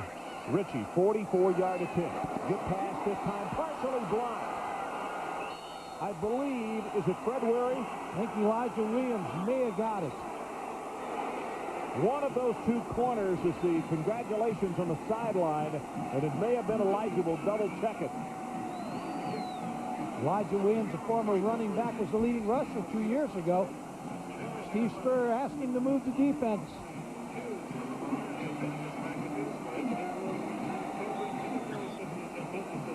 So it is going to be officially Elijah Williams who gets the block.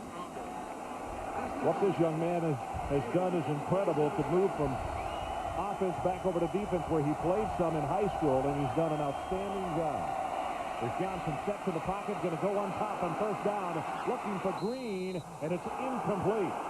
Florida asking for pass interference, and there will be none called. Let's check in once again with Mike Tirico. Mike?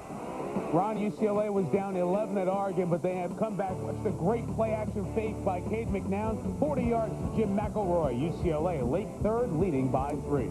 Ron and Mike. Speaking of a team that loves to go up on top, if you look at Bobby Stoops on the sideline, talking it over with his defense, and I'm sure still asking questions as far as what is LSU, what are they doing?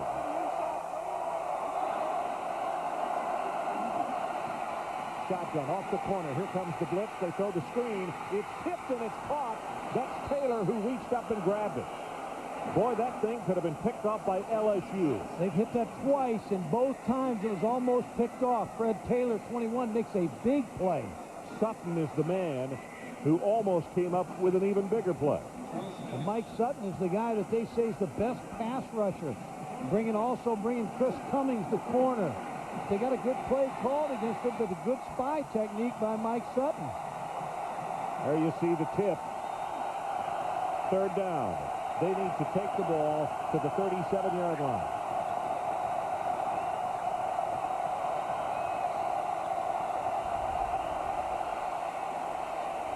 Drills it, has it complete at the 41 to Green.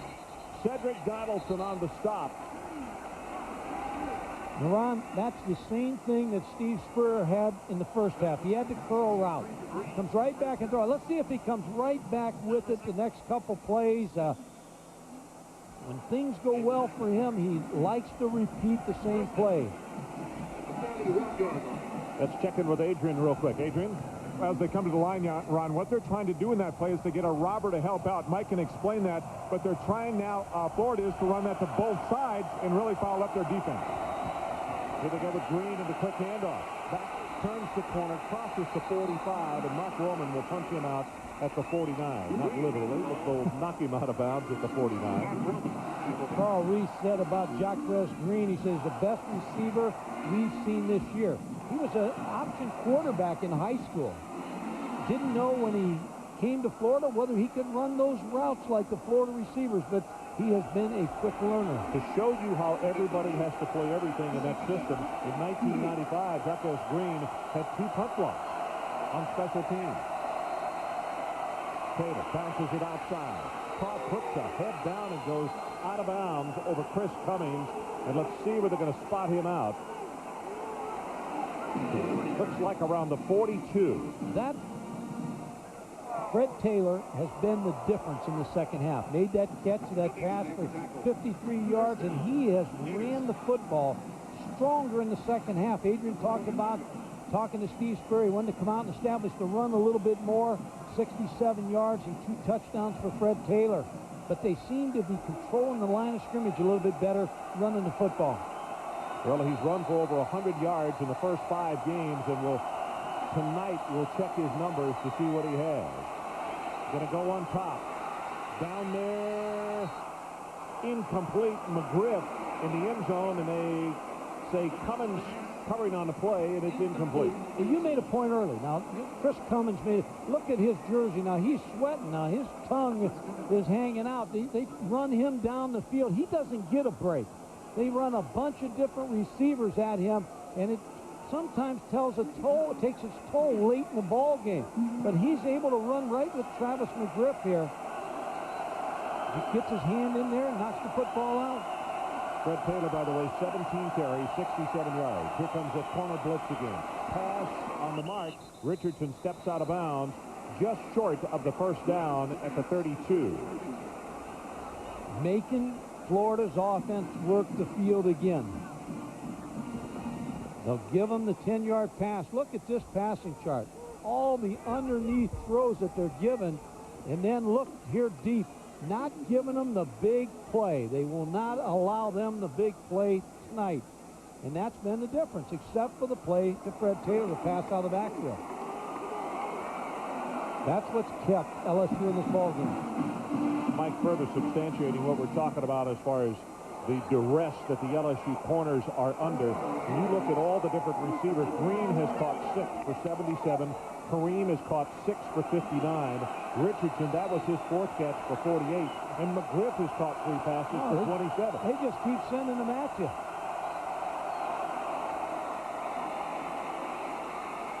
Taylor inside the 15, and he's down to the 14. Smith and Roman combined on the stop. And right now, just what we're talking about, LSU for the first time tonight appears a little bit tired. Well, they're tired because they're chasing after the passer the entire first half. Now Steve Spurrier shifted gears. Little counter play right here where you pitch the ball to Fred Taylor. He starts to the right and then counters back to the left. And he looks like he is just getting started in this ballgame. Yeah, just lathered. You're right. Here comes that corner blitz again. Taylor runs into his own blocker. Chuck Wiley is there to help seal the play as well, along with McFarland. And it's maybe a gain of a half, and that's it. And you see the LSU defensive linemen, they're slow getting off the ground. Mike, you chase a quarterback the entire ball game, and then all of a sudden they change the reel on you a little bit and run at you. It gets very tiresome. Look where Jerry is. And a minute ago, Steve's going to raise Cain about being told to go back beyond that restraining line. You got to remember where you're at. Pressure's on Johnson. He's sacked. Loses the ball. He has lost the football, and let's see if they counted a fumble because it was recovered by Miller. Joe Wesley again on the blitz. Doug Johnson couldn't get rid of the ball. I was saying you got to remember where you're at. The home field, you're always get a little bit of a break. Joe Wesley didn't miss block by the running back. That's a fumble. Yes, it is. I'm sorry. His knee was not on the ground. It's 5 sacks. It was coming loose before his knee goes down right there. I'm going to have to correct you. It's not a fumble in this ball game. Well, I thought I had to remember where I was. 3rd down. Line to make is the 4. Deep pass over the middle, and it is picked off by LSU. Mark Roman brings it back to the 5.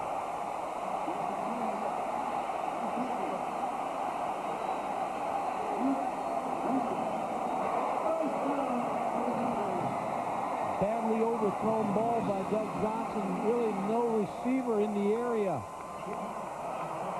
Mark Roman with the interception. Good block by Fred Taylor. He steps up and gets the blitzing linebacker.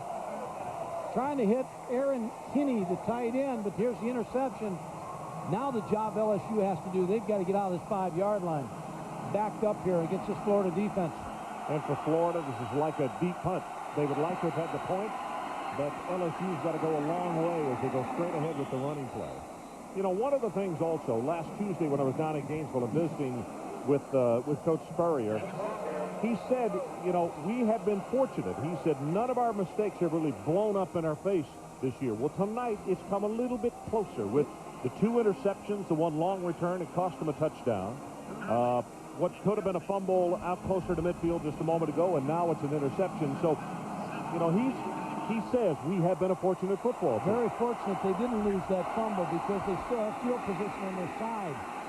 If they can stop LSU here. Yeah, they can stop them here, and it's a very big 3rd down. And you can bet Morris Watts is not going to do anything silly to put the defense in jeopardy. No, but he needs a 1st down, though. You can't play conservative and win this football game.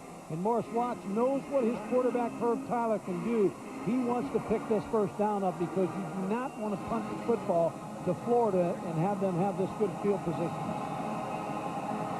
Frazier checks into the lineup. He comes out to the left, bottom of your screen.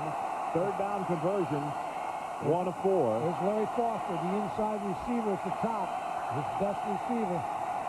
Play clock at 2 and 1, barely got it off, and I think Larry Foster might have got a timeout. He may have called timeout and saved this play.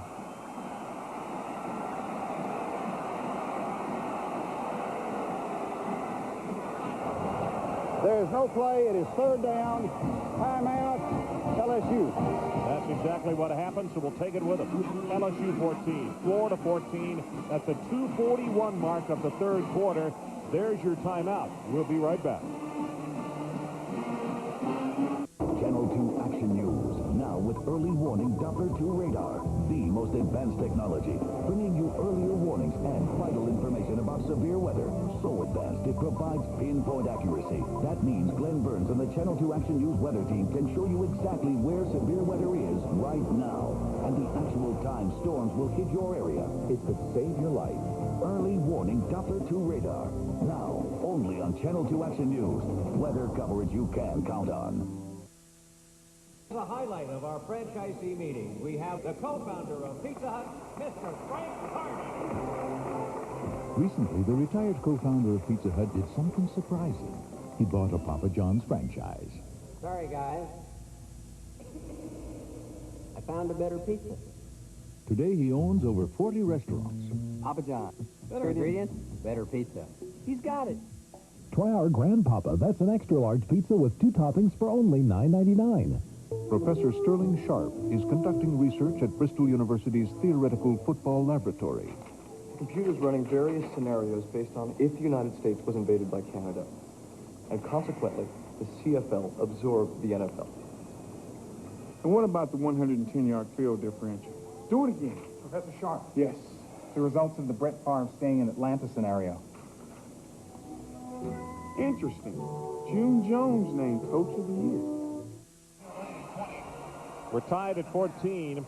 College football next Saturday on ESPN. Game day at 11:30 Eastern with Chris Lee and Kirk. That's followed by our Big Ten game, Iowa in Ann Arbor to face Michigan. Then at primetime, be sure and join Mike, Adrian, and me down at Birmingham, Alabama, as the 10th-ranked Volunteers take on the Crimson Tide and the Iron Bowl. Always fun from Birmingham. Here's the situation. It is third down. LSU needs the 15-yard line to keep this drive going. We're tied at 14. Well, he ran the last one, going to run. Gets his pass away, and there's your first down. Out at the 25-yard line is Abram Booty.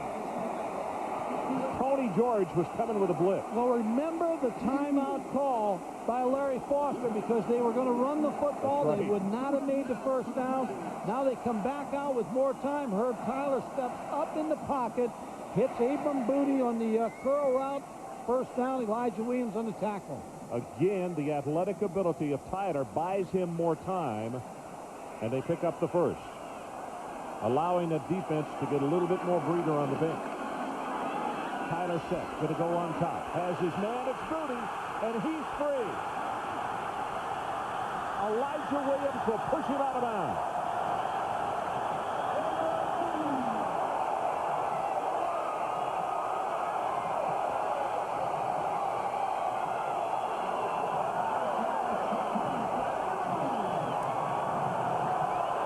The last time we had LSU on, Booty didn't play. He was suspended because of missing a meeting. Well, he was the #1 receiver in the state last year. Came enrolled here in January.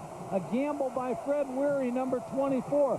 Didn't look like he was going to be an established player when he first got here. He was lost. But the coaches said because he was here in the spring, he came back in the fall, the light bulb came on for Abram Booty. Timeout called by LSU. So we'll stay right here as the Tigers all of a sudden have burned 2 quick timeouts in this third quarter. But I guess it is a better situation than to make an error if a player is not sure.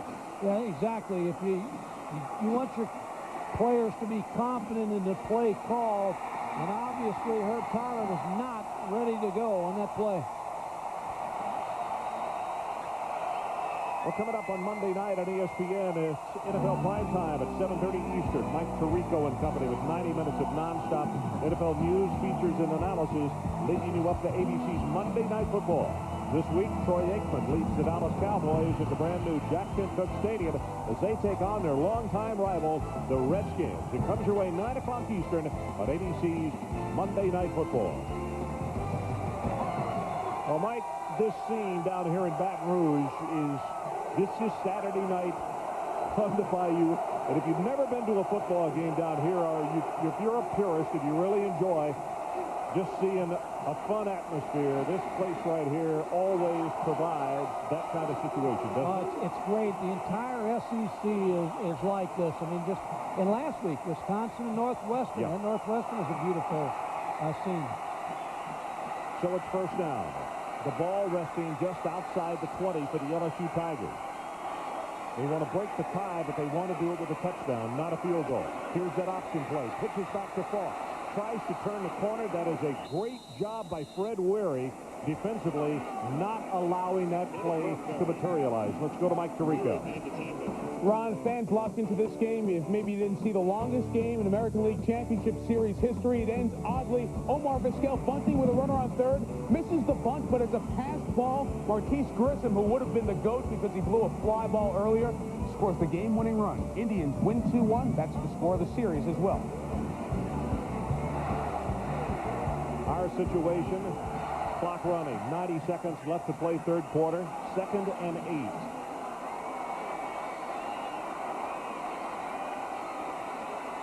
Tyler from the shotgun, drills it over the middle, incomplete. Tyrone Frazier, the intended receiver, but that was Elijah Williams who was covering him.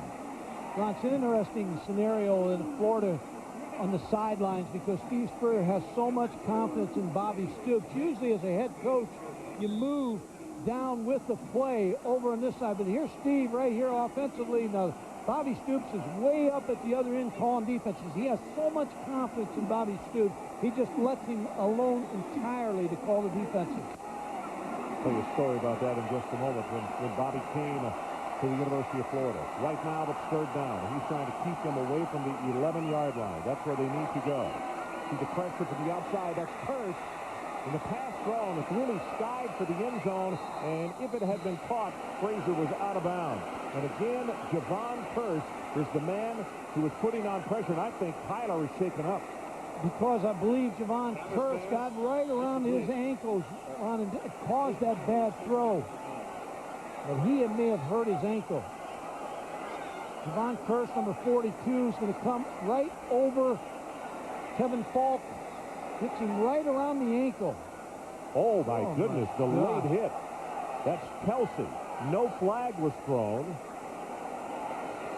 So Kearse did cause the play to speed up, but we didn't see because the pass went high in the air, and Kelsey is indeed fortunate that he did not cause his team a personal foul.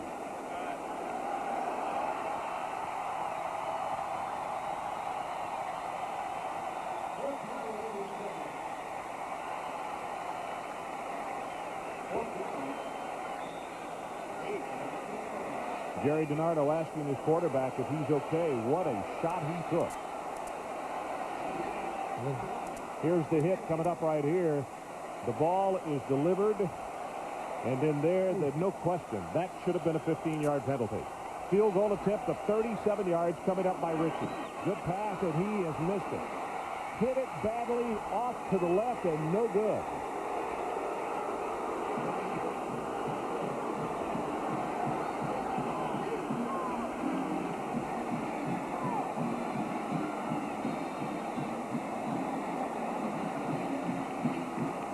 Pressure. Florida blocked the last field goal. They get pressure again up inside. Just hooked it. Didn't get any height on it. And he just rushed it. No question about it. And it cost the LSU Tigers any kind of scoring opportunity, and they come up empty.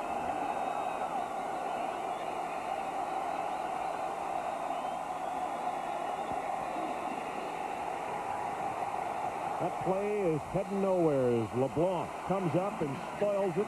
Taylor hit in the backfield and knocked down for a loss.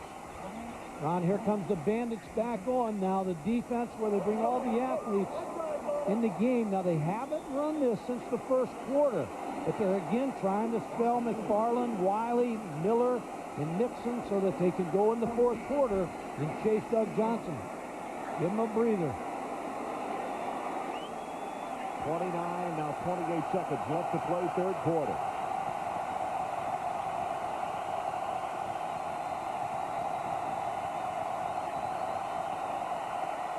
Pressure on Johnson. They try to set up the screen.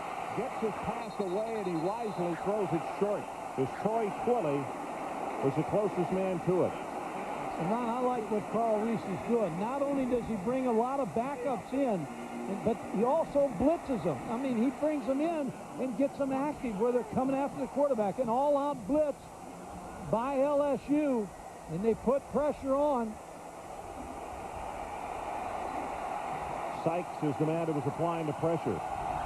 So let's reassess it. Third down for the 16. They need to take the ball to the 30 to keep this drive going.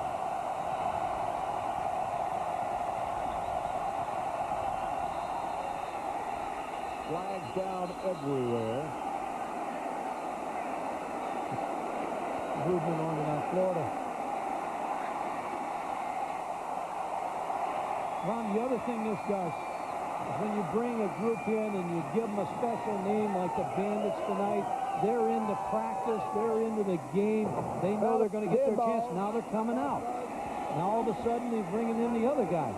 Anthony McFarland made that point yesterday. He said it's been a happy week of practice because so many more guys are getting to participate, and they're really excited about that. Well, it does great things for the morale of your football team when you know somebody's going to play.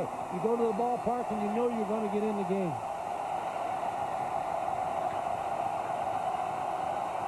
Low pass. Johnson with a nice job of picking it up. Goes long. It's Jacquez Green, and he cannot make the reception. Now, Ron, that looked like pass interference there. Now, Steve Spurrier is really on the official in front of him.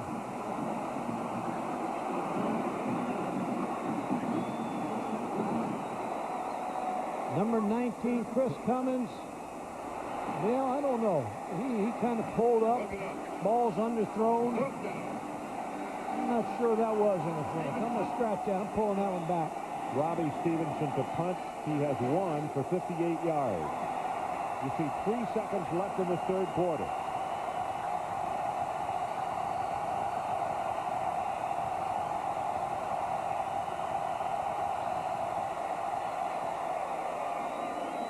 Pretty good kick into the wind, but it's going to hold it up, and there'll be no return. Now takes a Florida bounce and goes inside the 45 to the 43. And that is the end of the third quarter with a 46-yard punt by Stevenson. We'll be back for the final 15 after we pause for this. State Farm presents Rules of the Game. We're talking about eligible receivers. In this play, number 3 is ineligible to catch a pass. Why? You worry? You're overprotective? You're a parent. Isn't it nice to know that there's something almost effortless you can do to protect your family even more? Just ask your State Farm agent for a free family insurance checkup. It's a smart way for you to decide if your family's insurance coverage is up to date, so they'll be better protected.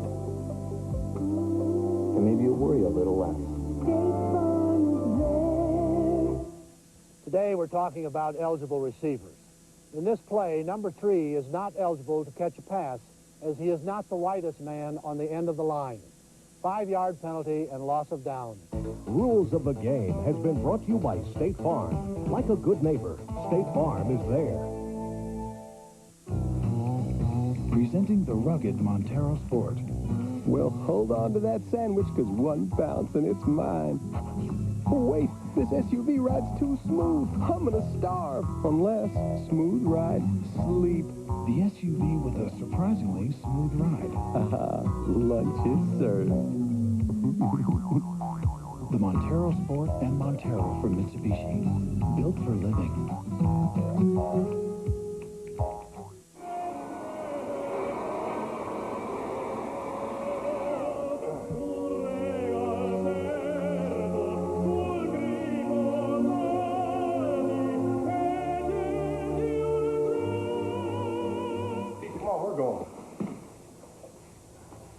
Nobody's even going to see that.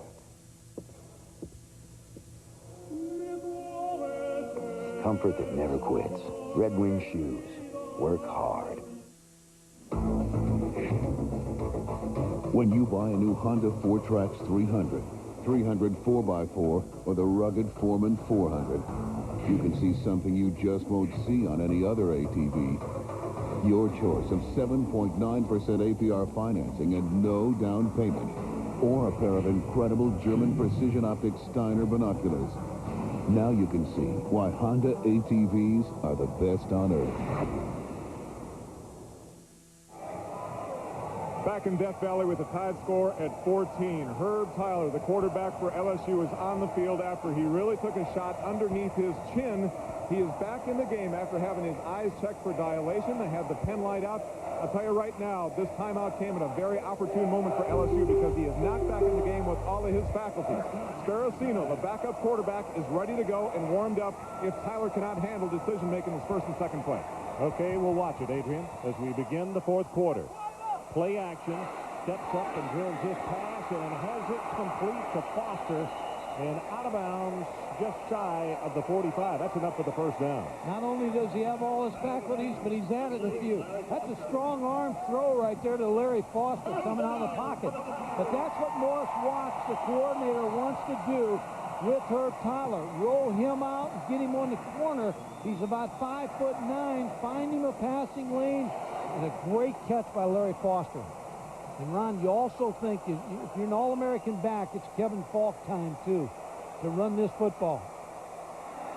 But he gets the handoff, squeezes one up the middle, goes inside the 40. He's down to the floor to 39, and Tony George is there to make the tackle on him. That's a gain of about 6, and George is shaken up after making the tackle, holding his right wrist.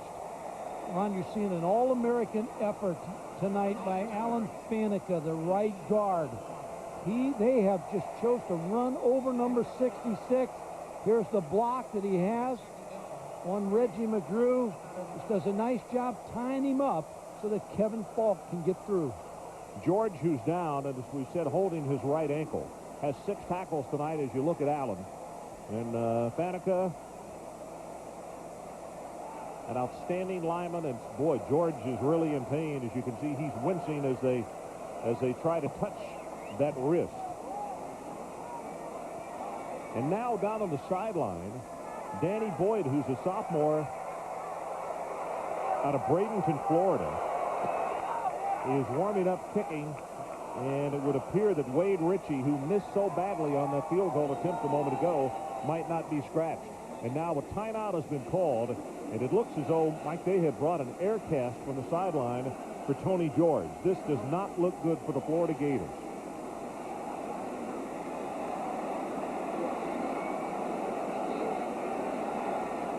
So there's a timeout. We'll be right back. 14:39 left in our ball game.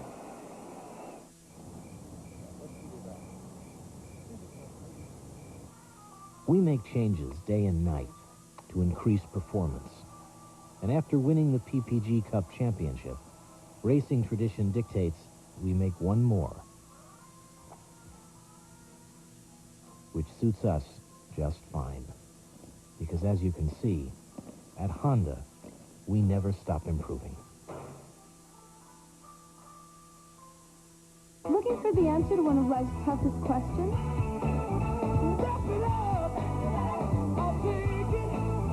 Drive into Sonic for dinner. We make everything fresh to order, then serve it up hot, fast, and ready to go. Like our chicken strip dinner with fries, Texas toast, and gravy. Our new country fried steak fingers dinner. And our new golden fried shrimp dinner.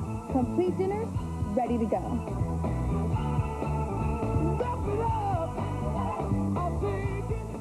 Over there is the East Village. You can probably feel the creative energy. I'm Tim Nye. I run a small business called Sunshine Interactive Network. Sunshine. We take artwork, make it available on the internet. Everything I do is because I love working with artists. There's always the tug between commerce and creativity.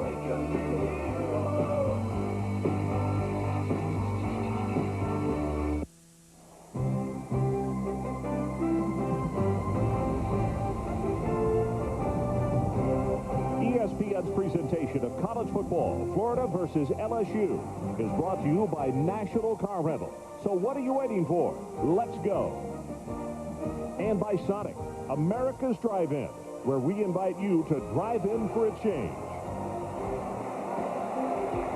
Tony George on the sideline, and you can tell he's not only in pain, but he's disgusted because a competitor like that, Mike, does not want to miss one down of a game like this. He knows that his club needs him badly.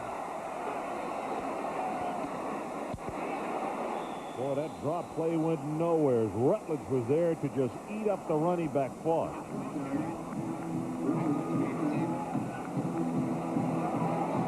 Well, here's a look at how it happened.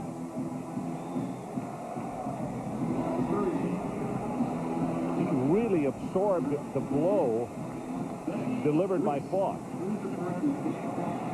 And you can see he grabbed for that hand immediately. Third down for the LSU Tigers. They need to move the ball just shy of the 35 of Florida. Tyler sets in the pocket, going to go deep. And he's got a man, Foster, and the ball is just overthrown. Javon Curse again was applying pressure. He may be the next great player, Javon Curse, at the University of Florida. He has everything you need. He's a linebacker at 6'5", 243, and just runs with great speed. He puts the pressure, being blocked, gets away, gets his hands in the face of Herb Tyler. Looks like Witten is going to be punting rather than Chad Kessler because of them being so close. The pooch punter. And he aims for the sideline. Very high kick.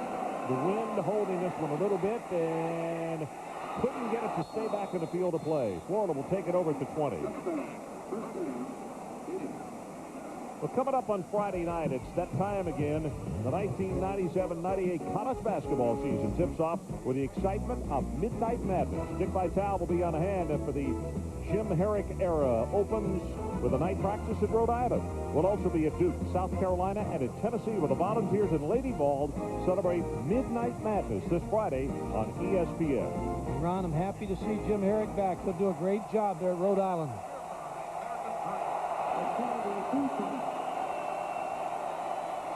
Here comes a corner blitz.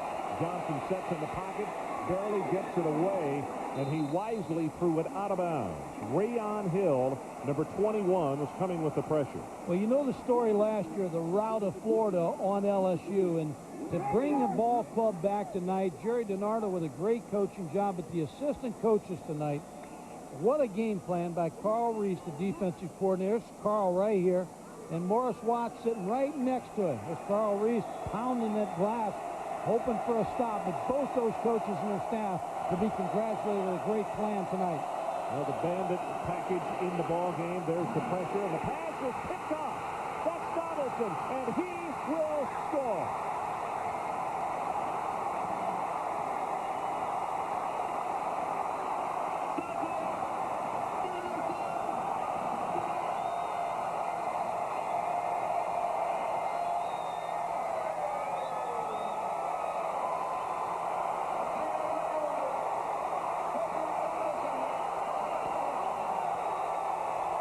What makes this interception, Ron, is pressure, but watch Doug Johnson throw off his back foot. And when you throw off your back foot, you get no velocity on the football. And Cedric Donaldson, who you talked to the other day, said he was going to talk some trash. He's talking now. Well, Doug knows that he made a very bad error, and this goes back to what I talked about. The early mistakes this year have not blown up in their face. Right now, they have. Let's take a timeout. LSU back on top. When you've lived 7 or 8 lives, you can make some pretty long-lasting friendships.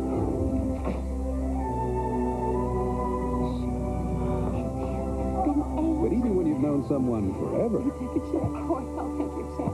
Could I see some ID, please? without ID, you're history. Use the Visa check card. It's an ATM card that deducts directly from your checking account everywhere Visa's accepted. Works like a check, only better. By the way, Caesar likes me better.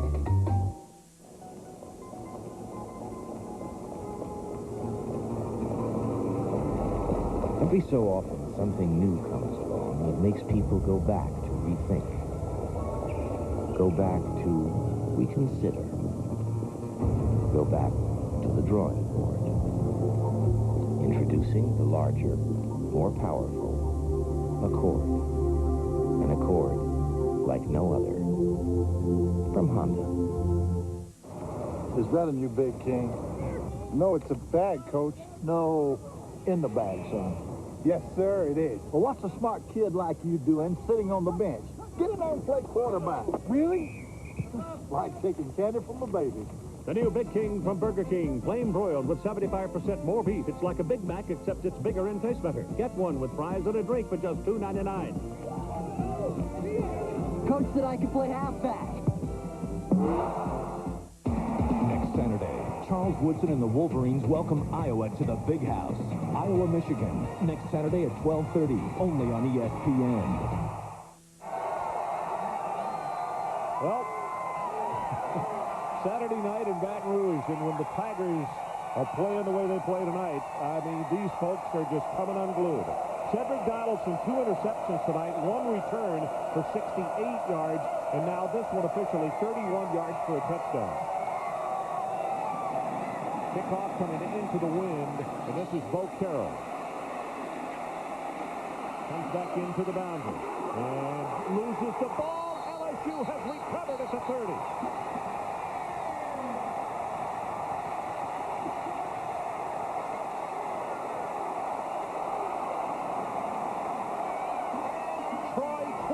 With the recovery.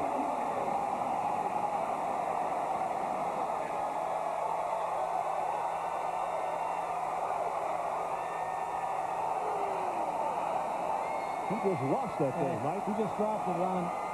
But Troy Twilley was Johnny on the spot in recovery, but now LSU's got to turn this into at least 3 points. They want 7, but they need at least 3 on this drive.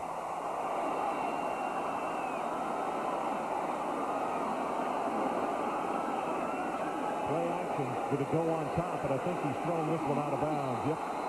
Duty was the intended receiver, but he was throwing off the back foot. Wary was out there with him, and it caused that thing to just go way too far out of bounds. Fred Wary did a nice job, Ron, because he got against the receiver, Abram Booty, and just worked him out of bounds so that it was a non-catchable football. Remember the field goal woes that LSU's had tonight. Oh, that's huge.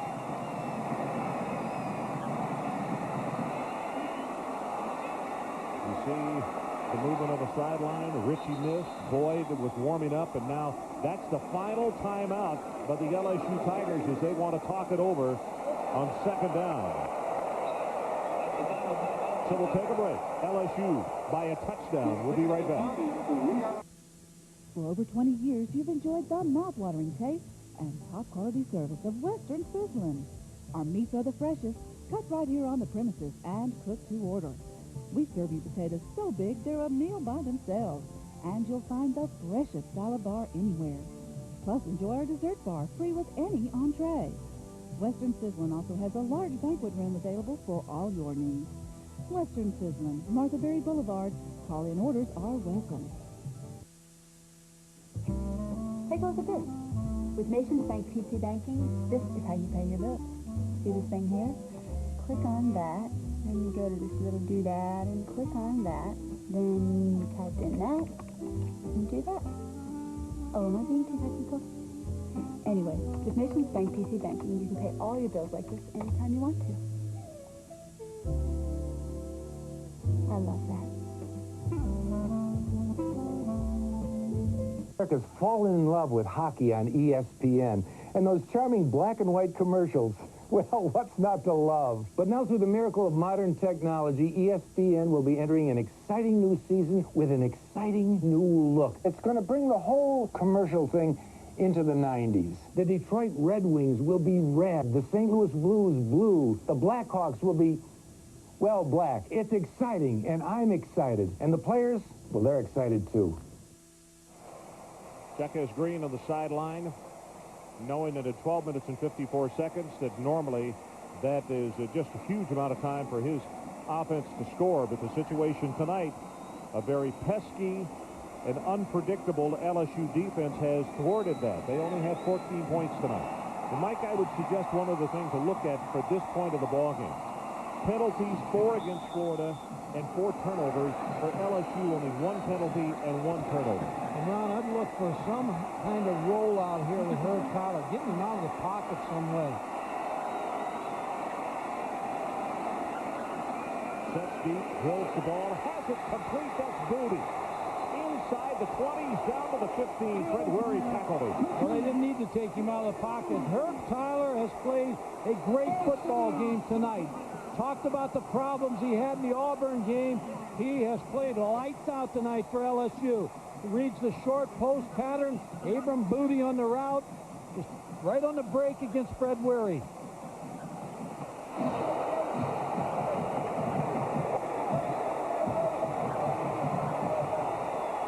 Booty now 3 catches, 86 yards, and that's all this had.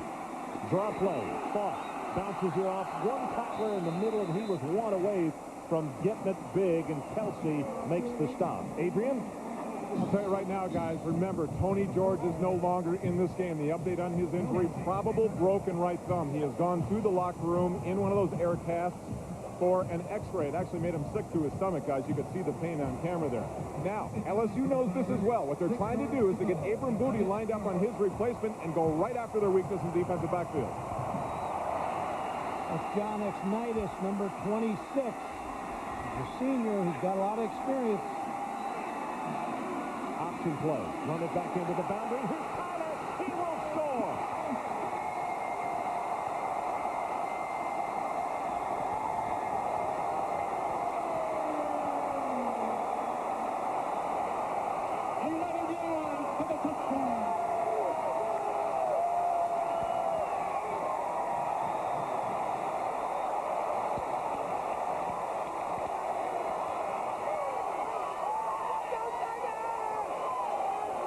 The LSU Tigers trying to make it a 14-point lead. Extra point is up, and it is good. Danny Boyd with the successful try, and with 11:40 left in our ball game, all of a sudden we'll start keeping a close eye on that clock as number one position is in jeopardy. Let's take a break. We'll be right back.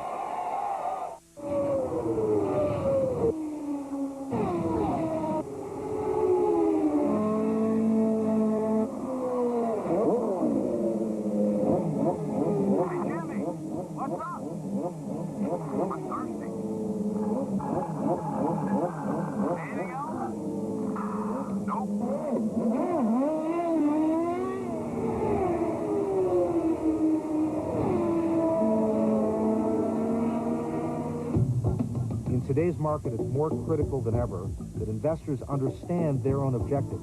Prudential has 57 mutual funds at nearly every place along the risk-return spectrum, each designed around a specific objective. Investors can put together a set of funds that meet their needs. Consumers benefit from the investment culture at Prudential. Within the objectives of the fund, they have a portfolio manager who is focused on finding the best values in any particular market.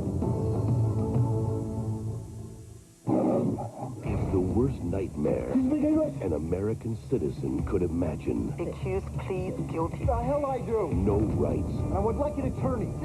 No freedom. No justice. You already measured my cost. You are in contempt. No time. Richard Gere. What are you going to do? You're going to shoot me twice?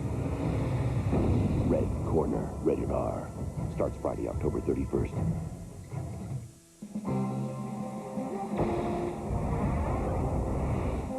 So here's a look at Tyler on the keeper. Did not make the pitch, Mike, and he's going to take it into the end zone.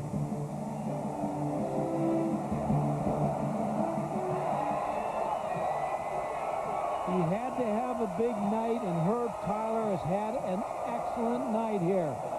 157 yards. He ran the ball in the option. He's scrambling for 46 yards and 2 touchdowns. Remember, no big turnovers out of Herb Tyler. This kick going to be taken by Bo Carroll. Would like to make amends for that fumble he had a moment ago, and he is going to be tackled at the 22. Gatlin, one of the first men down to make the hit. The LSU's been opportunistic all evening. They blocked his field goal. Come back, Doug Johnson. Here's the interception. First interception. And they missed the field goal. Come back with the interception by Donaldson for the touchdown. And then on the kickoff, Troy Twilley with the fumble recovery. So they've taken advantage of Florida mistakes. Mike, back to live play. If LSU called a timeout, they don't have a timeout. The defense coming over toward the bench.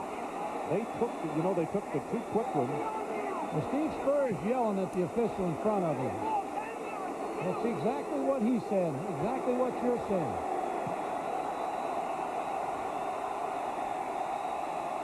You see LSU faking the blitz. No flag. Pass thrown complete at the 26. And that is Kareem, who is close to the 30-yard line, and it's Donaldson who makes the stop. And from the looks of Kareem, that hamstring tightened up on him a little bit as he got up. In fact, he's going to go out of the ball game. If you're going to play Florida and you want a map of how to play them, just study this game tape, because Carl Reese, the defensive staff, have not allowed the big play except for a 53-yard pass to Fred Taylor. Cooper Carlisle comes out. Now, Mo Collins had gone out just a second ago. So the two starting tackles for Florida have gone to the bench. Browning is in. Yeah, they're taping together the offensive line. And Scott Bryan has come in the game. Swing pass, Fred Taylor has the first down, and the stop is made at the 38. Again, it's Donaldson. No, I beg your pardon. Going to be second down. They had picked it up just prior. A little more shotgun. Steve Spurrier said it the last two games of the last year. They went to the shotgun a little bit more. Now you expect Doug Johnson to be in the shotgun a little bit more as he goes to the 10-25 mark. That was Mo Collins that they were massaging his legs, obviously cramped. You see the pressure. Johnson's pass complete to Kareem. Chuck Wiley with the pressure. By taking him... They say he caught it out of bounds, I think, Mike. Is that what you... Okay. Ron, now by taking him to the shotgun now, he can see a little bit better the blitz of what's coming after him. So he's got a chance to deliver the pass, a better sight on the blitz. So it's third down. Third down, and the line to make for Florida is the 43.5. LSU by 14 points. About to go into 10 minutes to play in the game. Drills it, has it complete for the first down, Kareem. And you could see the reaction by Joe Wesley, the linebacker. It's good for 13 yards. And Doug Johnson looks like he's a little bit more comfortable now in the shotgun, where he's got a little bit more time to throw. We said Scott Bryant at one tackle, Pat Browning, number 73 at the other tackle. A couple of sophomores have had to come in, replacing Cooper Carlisle and Mo Collins. Zach Pillar went out in the very first quarter with an injury. Johnson sets up the screen. Fred Taylor right over the middle. Gets by one, gets by two, and finally going to be tackled at the 32-yard line. Cummings on the stop. It's good for 16. Ron, by going to the shotgun now, a couple things have happened here. Now all of a sudden you see LSU's in a three-man front now. They are not worried about a running game now. Fred Taylor sneaks out of the backfield, catches this pass, just uses great speed to get away from the linebackers. But you can forget the run now. The only run they've got is a draw play to Fred Taylor. That's why LSU's now in a three-man rush.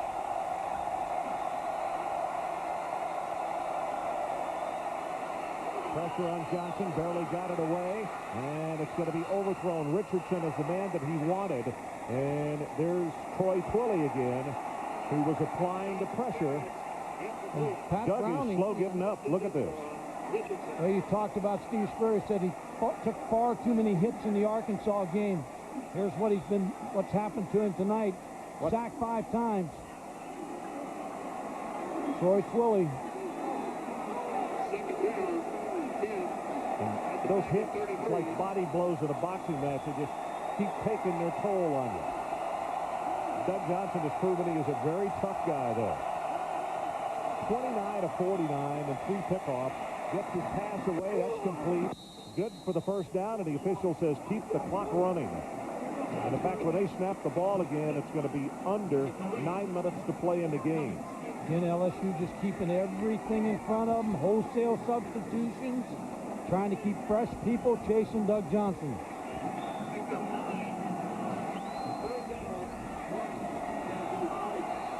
Now they'll probably go under center here around in a 3rd and 1 situation so that they have the running play.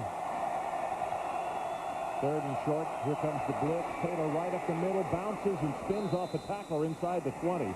Mixon finished him, but it is enough for the first down.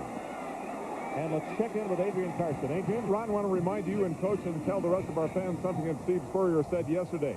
Gosh, I just can't wait to come in here and use all of our hand signals as we go into the student section where it's so loud. Well, now he's got his golden opportunity, and Johnson has had some trouble reading those signals this drive.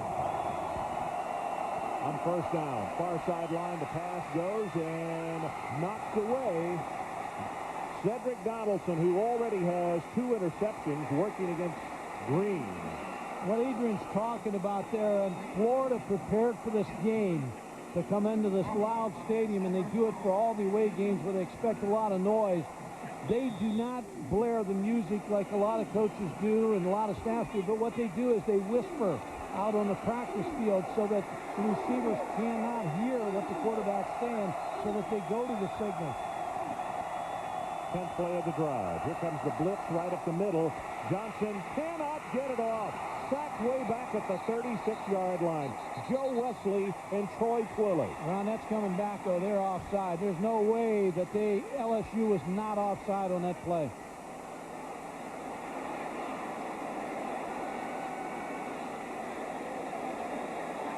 There's the call, and it's going to cost the Tigers 2nd penalty. I believe it's Joe Wesley. He's so far over and knocked the guard down before the Ryan Kalick before the ball was snapped.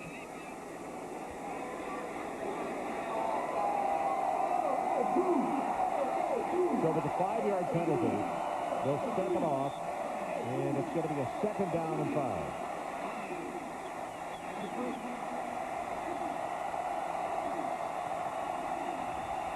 The ability now not to huddle, getting the signals from the sideline, cost them some time, but if they were huddling, it'd be about the same amount of time to get the line of scrimmage.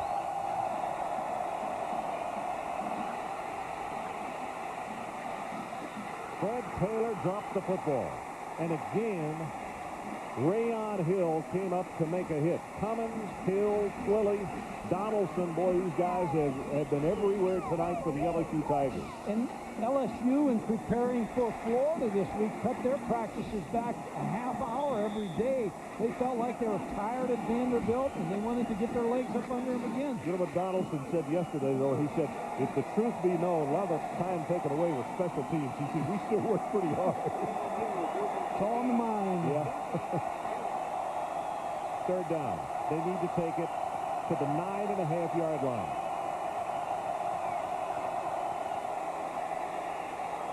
Got it complete to his tight end, and Kenny, let's see if he got the first down. He is very, very close. Flag down in the secondary.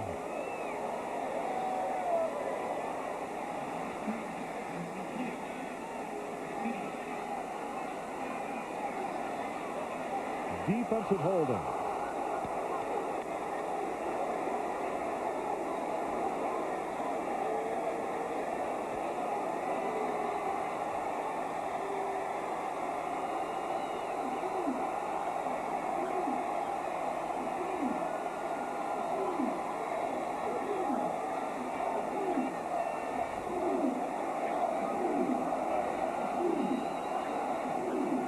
Time left on 7:48.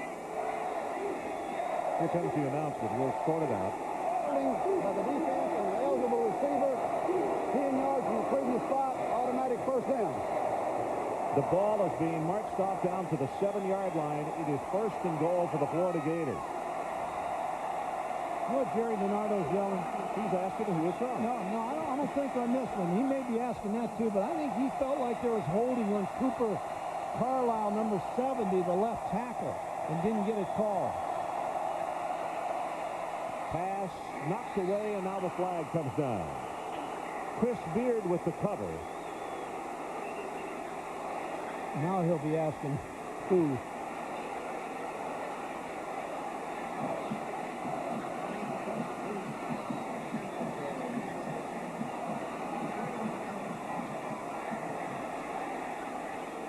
Eligible receiver downfield.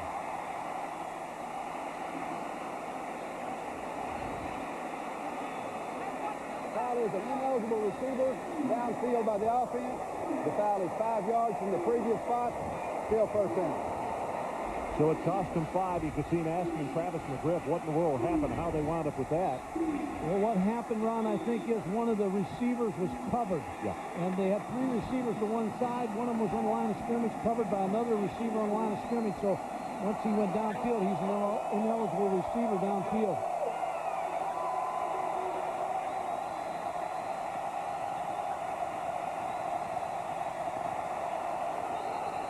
Well, there's a movement by Scott Bryan. And that 5 yards will go right back.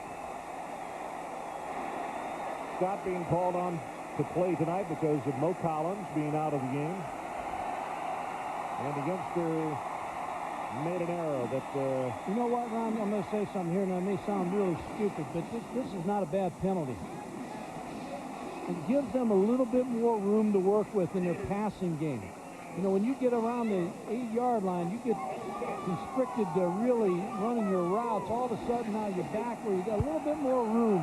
We also need to point out that Scott didn't do it on purpose, but they, as you're saying, could benefit from it. Could benefit. From the shotgun, quick out pass. That's Green. Turns it up at the 10, inside the 5, and he's down to the 3-yard line. Joe Wesley defensively.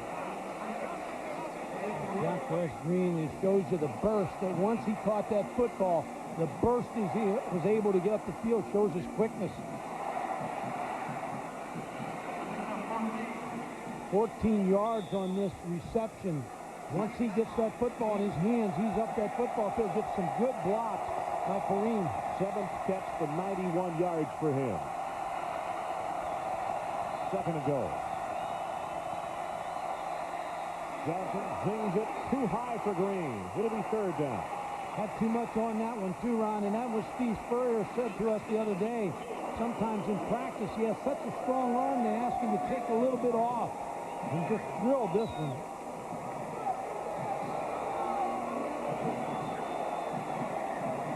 Mo Collins had come in, and he's going back to the sideline. Going up under center, so you got the possibility of a run here. Quick pick. Fred Taylor turns the corner at the 1. Touchdown, Florida. Frazier with a good block.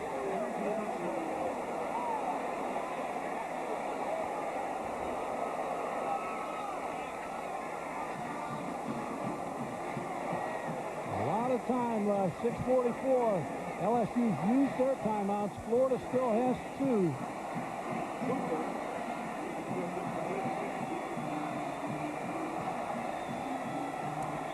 So the extra point attempt coming right here as Florida tries to cut this to a 7-point ball game.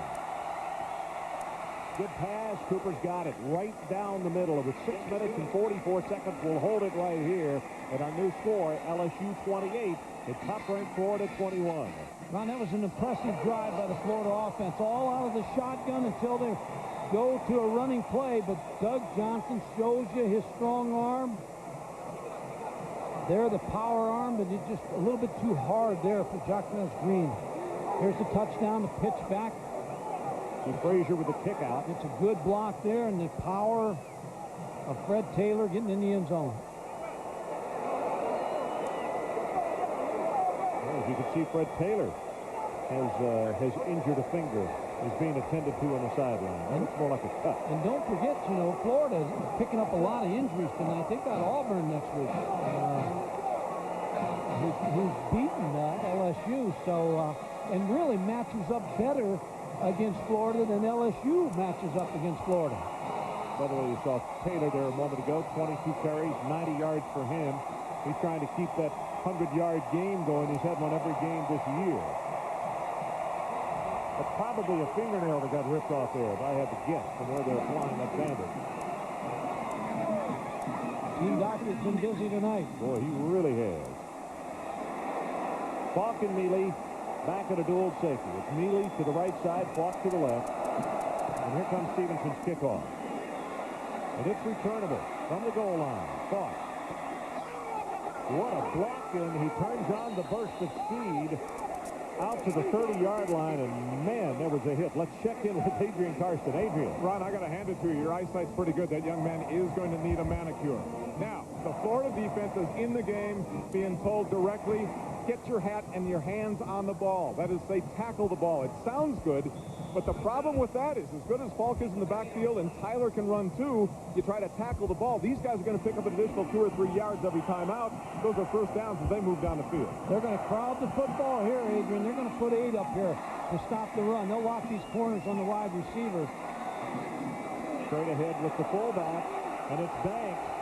He scored 1 tonight, and he breaks it out for 6 yards, and actually Jerry DiNardo would take that every time. They've had success with the fullback trap up inside, following Alan Faneca, number 66, up inside on the linebacker. Now you're Morris Watts calling plays. You want to keep Florida off balance, but you want to run that football and move this clock. Alan Faneca, Jr., out of Rosenberg, Texas, 6'5", 310. They run behind him again, and it's Falk, and you can see he's grabbed by McGrew, a chest-high tackle, and now third down LSU, and they're going to need about 3 yards for the first down. Play they've had the most success with in this kind of situation is the option play. It's not a pitch. It's going to be Herb Tyler carry it all the way if they decide to go to that. And Mike Falk is hurt. He has come to the bench favoring his left shoulder. We'll check on him following this third down play.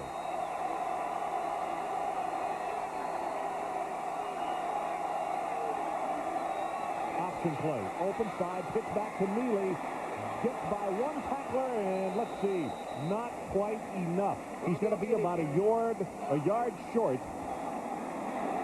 You've got to punt the football. If they're a yard short, they've got to punt the football. Puts you in a tough situation here. But again, Florida was looking for the option too. Well, I have a feeling here that LSU's going to let this thing run as far down as it will go, even take the 5-yard penalty, boot it into the wind, and decide that they got to play some defense or they're going to win it. Still got plenty of time. The play clock is at 8. Now it's 7, and Green is the deep man.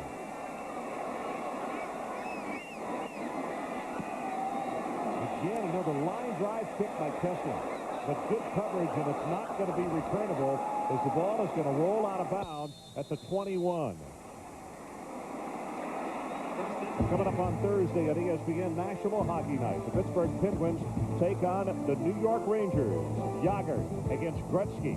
8 o'clock Tuesday. They'll face it off live at Madison Square Garden. National Hockey Night right here on ESPN.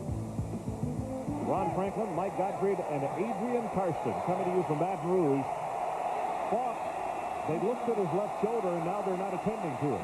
Ron, here's where the substitute package of defensive linemen on the field, that bandit package, could pay off for LSU. They got fresh defensive people in to chase Doug Johnson. 3 wide receivers out to the right. Johnson gets it away, and it is caught by Richardson at the 26. And it was Theo Williams, 93, with a good rush. And there's a flag down on the far sideline. Florida had all those wide receivers. I don't think everybody was on the line, were they, Mike? Or was everybody set? They're calling illegal procedure on Florida, so back them up 5.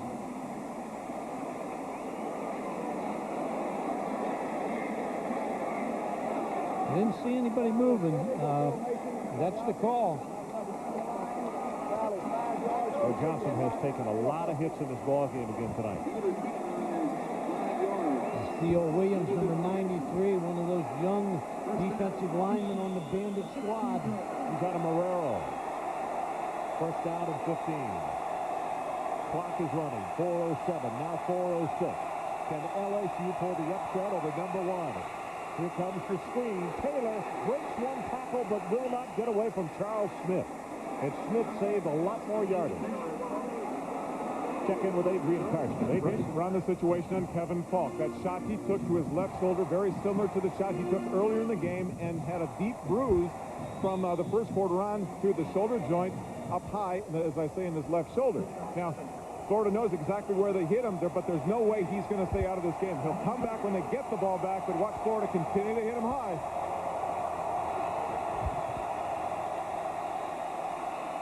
Johnson retreats, pressure up the middle, and the ball is incomplete. And the reason for it is Johnny Mitchell, a redshirt freshman, also out of Marrero, and he was all over Doug Johnson. Doug had to get rid of the football. And he threw off the back foot, but here is where Carl Reese's plan's paying off. You watch the throw off of the back foot. He's not able to get anything on that pass. Johnny Mitchell, good pressure, fresh defensive lineman in your last 4 minutes to chase the Florida quarterback. So it's third down. They need to take it to the 31-yard line to keep it going. And Johnson has gone to the bench. Palmer, the freshman out of Ontario, is in at quarterback. Flag is down. Throws the pass complete right over the middle to Kareem. And now let's check the marker. Is it going to be waved off, or is it against the LSU Tigers? Illegal procedure, Florida. Wow.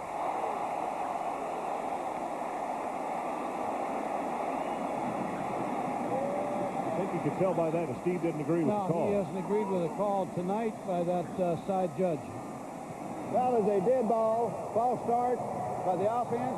The foul is 5 yards from the previous spot. Still third down. Doug Johnson coming back in the ball game now. Jesse Palmer had the one play there and completed the pass.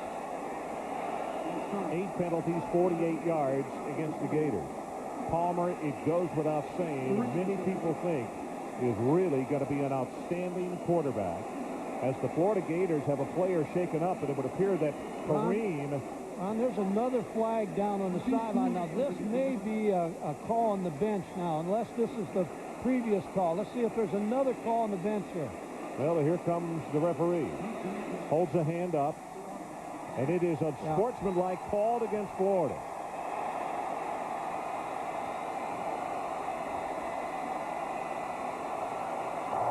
Foul is a dead ball, unsportsmanlike by the offense. The penalty is half the distance to the goal. Still third down. That is huge, Mike. A big call against the bench. And that's a pretty good hole now to dig out of with 3:18 to go. So if you just joined us, here's the situation. LSU 28, number 1 Florida 21. Clock is running with 3:10 to play, and it's third down and 22. They need to take it all the way to the 31 if they want to hold on to the football.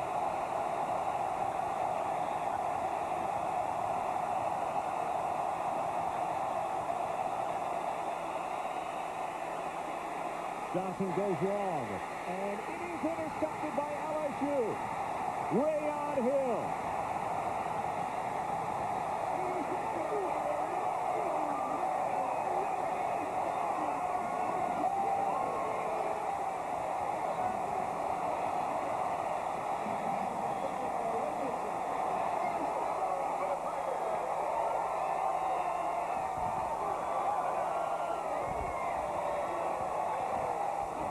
Turnovers, 4 interceptions. And that's really, it's not that bad. We'd like to have a completion, but it's just like a punt. If you wouldn't have made it on that third down, you still would have had to punt. You got 2 timeouts to still get the football back if you can hold LSU here. Here's the pitch, the running play by Tyler. He's tripped up. You can see 52, Dwayne Thomas takes his feet out from under him. Florida has 2 timeouts left. LSU none. And, of course, the Tigers don't want to stop the clock. They want to let it run down as far as possible. And a timeout has been taken by Florida. So this means that the Gators now have 1 in the ball game. There are 2 minutes and 34 seconds left to play in our ball game. So let's take a timeout. The Tigers just 2:34 away from a huge upset. Wouldn't it be nice if everything were guaranteed like cable service? Sorry to keep you waiting. Here's $20.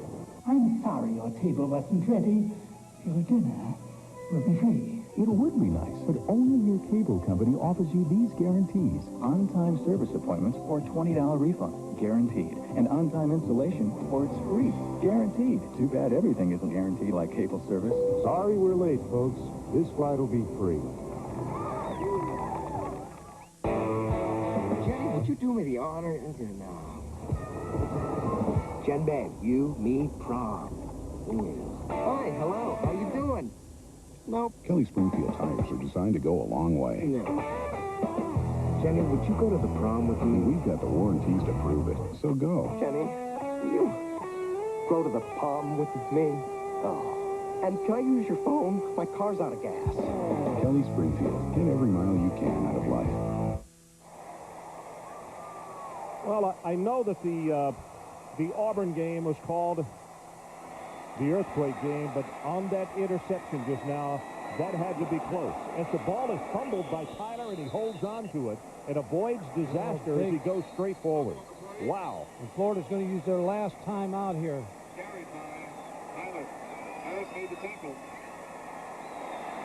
So Florida takes their final timeout to stop the clock at 2:26 left in the ball game.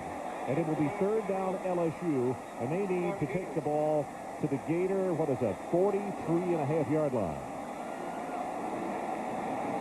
Game, set, match if they get it to the 43.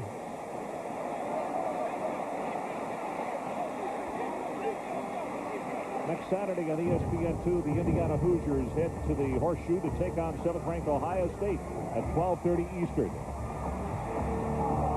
Then at 6 o'clock, number 5, North Carolina heads down Tobacco Road to battle North Carolina State. Then it's the Georgia Bulldogs taking on Vanderbilt in an SEC East Division matchup. All next Saturday on ESPN2.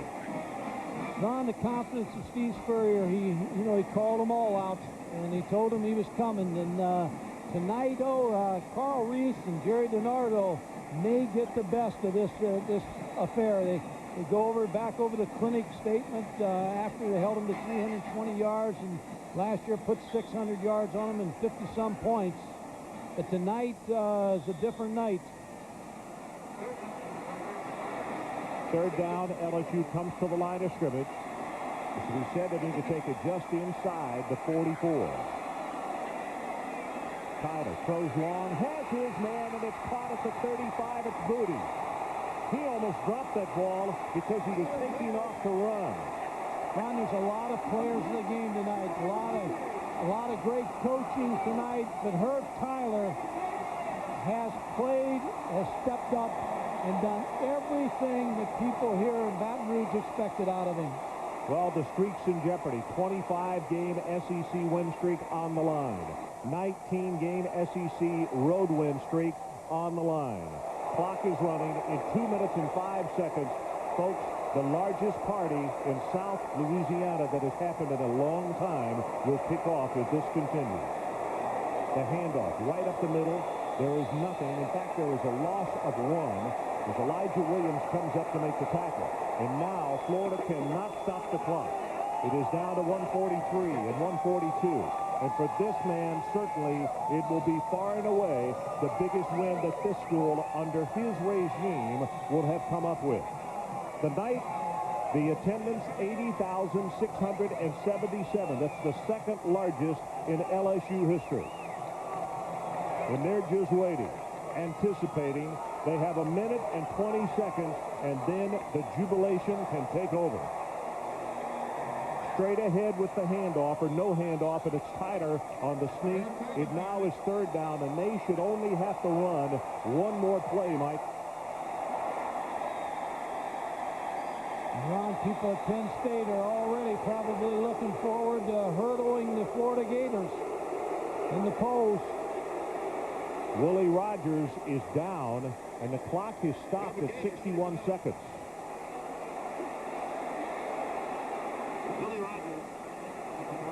Well, the ESPN USA Today coaches poll. Ohio State, of course, was beaten today, and what Mike's referring to is that was a win by Penn State. Should Florida drop this one tonight, you would think With Penn State, Nebraska, and Florida State, North Carolina, all of those clubs would move up. Yeah, you put a W beside Nebraska and Florida State tonight, too. Nebraska has already won, we've just been told. As you look at the green, trying to digest this one, it is a very tough one. Chester Blackshear on the sideline as well. And Ron, you can't get away without saying, what Steve Spurrier has done at Florida and this winning streak. It's been remarkable what they've accomplished in a very, very difficult league. 39, now 38. Tyler straight ahead on the carry. 33 seconds. Tonight's Visa players of the game from Florida: Fred Taylor, 169 yards from LSU. Cedric Donaldson, 2 interceptions. As part of their continuing effort to the development of amateur athletics, Visa proud to donate $1,000 on behalf of these 2 athletes. Clock is down to 14, down to 13. Let them count it off for you.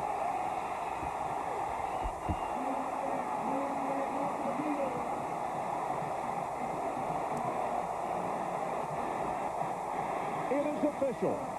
The LSU Tigers, a 15-point underdog, has knocked off the #1 ranked Gators from the University of Florida by a score of 28-21.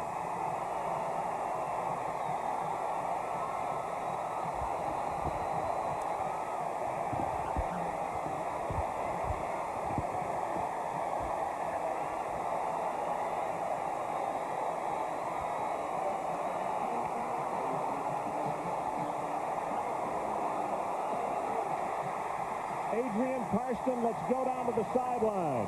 Coach, congratulations. Take all the SEC winning streaks, potential winning streaks, and throw them away. You just knocked off the #1 team in the nation. Well, I'm just really happy for our team. They played really hard, and they really deserve to have something like this happen to them. Saturday Night Live in Death Valley. What does that mean? Greatest fans in America. Herb Tyler had to have a great night. He had to be able to run and throw the ball. He did both superbly. Yeah, he really did. He fought really hard.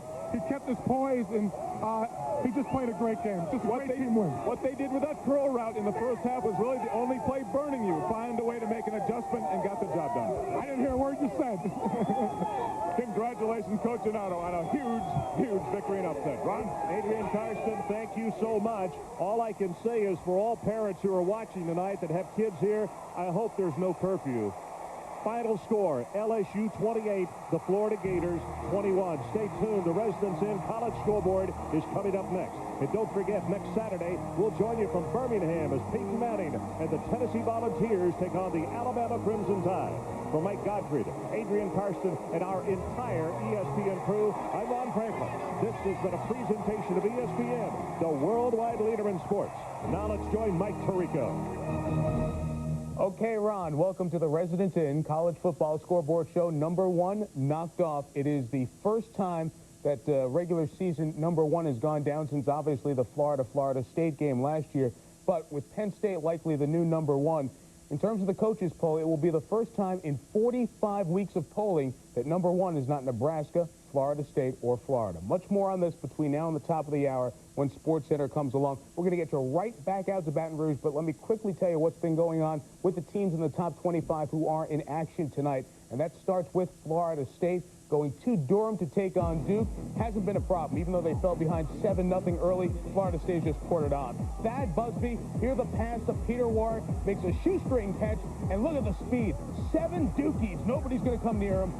Long touchdown makes it 28-7 Florida State. Third quarter, 35-14 Florida State. Kevin Thompson sacked, and Sam Coward picks up his second touchdown of the year, a 24-yard fumble recovery. Florida State on its way to closing that game out. It is 51-27 late at Wallace Wade Stadium. Baylor scored 2 late touchdowns, so this score really isn't indicative of Nebraska's dominance of the Bears on a very rainy, wet night in Waco. 49-21. The Huskers are now 5-0 and take on Texas Tech next. Great game going on between Colorado and Oklahoma State. OSU leads by 4. John Hessler, Dwayne Sherrington through the the secondary, the vaunted OSU defense, poor tackling. A 73-yard touchdown. Colorado, 0-1 in the conference, may hang the first loss on Oklahoma State this year. We're going to keep an eye on this throughout the rest of our scoreboard. 29-26. Oklahoma State has the ball right now at around midfield. UCLA at Oregon was a wild Pac-10 game tonight. Saladin McCullough itching to get going. Boy, he certainly did. For the Ducks, in a wild first quarter, McCullough, 71-yard touchdown, 14-10. Both of these teams can put up points. UCLA's offense certainly did. Down 24-20. Great play fake by Cade McNown. Up top, Jim McElroy beats the defensive back who was sucked in by the play fake. That touchdown turned out to be the game winner. UCLA goes on to beat Oregon 39-31. The Ducks did score late. UCLA, a lot of points in their last few games, now 4-2 after the sluggish start. And for those of you who are hanging out watching the baseball game, we welcome you as LSU has knocked off #1 Florida 28-21. As Ron said, a wild night in Baton Rouge, and in the middle of all of it, Chris Fowler, Lee Corso, and Kirk Herbstreit. Chris. Michael, you got that right. We're about to be in the middle of it as the fans file out of Tiger Stadium and head up across the street. 25, 30 years from now, you're going to have 300,000 people in Louisiana claim that they were at this game. Everyone who's associated with LSU will know where they were when the #1 team in the country went down. They've been playing football at LSU for 104 seasons. They were 0-7-1 in their history against top-ranked teams. This has to rank as perhaps the greatest win in LSU history. Long-timers on the sidelines talking about that tonight. And the Bears streak is safe, guys. That's right. Florida's SEC win streak stopped at 25. That streak may never be broken. I think the thing that I'll remember about this football game, having a chance to move around on the field and be on both sidelines, the difference in attitude. When the two teams came out in the second half, I think it was clear that everybody kind of felt Florida eventually was going to take the game over. Without a question, it wasn't emotion, it wasn't adrenaline. The LSU Tigers outplayed the Florida Gators tonight. They deserved to win this game. Well, I was wrong, because I said the only way that LSU could win this ball game was that Hurricane Pauline hit. Well, a hurricane hit, and it was a quarterback named Herb Tyler. Herb Tyler was the difference between this game, LSU, and Florida. It was a great performance. And you know what's great about Herb Tyler? Here's a guy who has been booed. He has been ripped on the talk shows here. They were calling for Brian Sparacino, who has never done anything in his career, to replace Herb Tyler.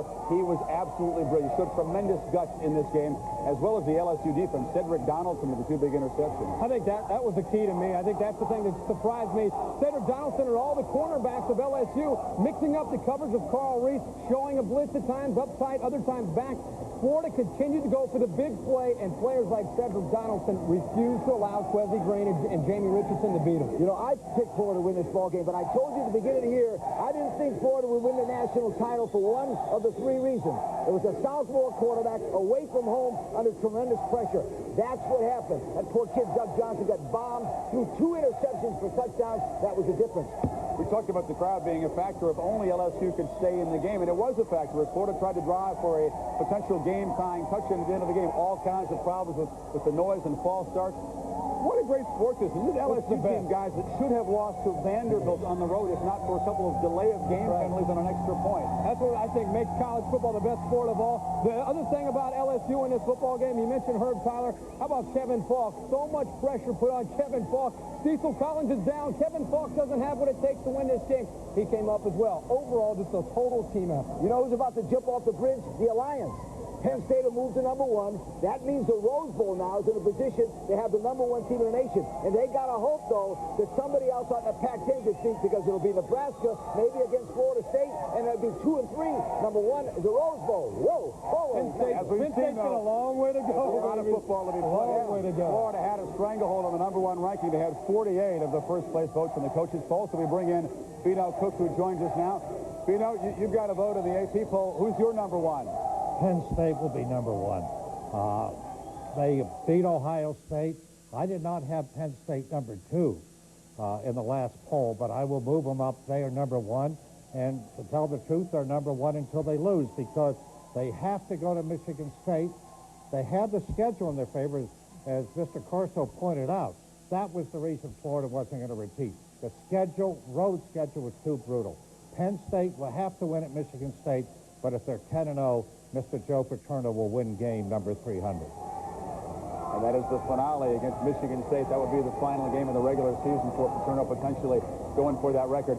You guys clearly agree that Penn State is a stranglehold on #1. And what about the other teams that were in the top 5 who won convincingly today? I don't know about clearly. I think they had to fight to save their lives and save a victory today against a good Ohio State football team. I think a team to keep in mind, Florida State. They continue to get better and better. And also, don't forget, North Carolina, although they're not looking impressive, they're still undefeated out there. And, of course, the Nebraska Cornhuskers. I still think the Alliance is in a pretty good position. I don't think you are. I got to do this because I fulfill my promise.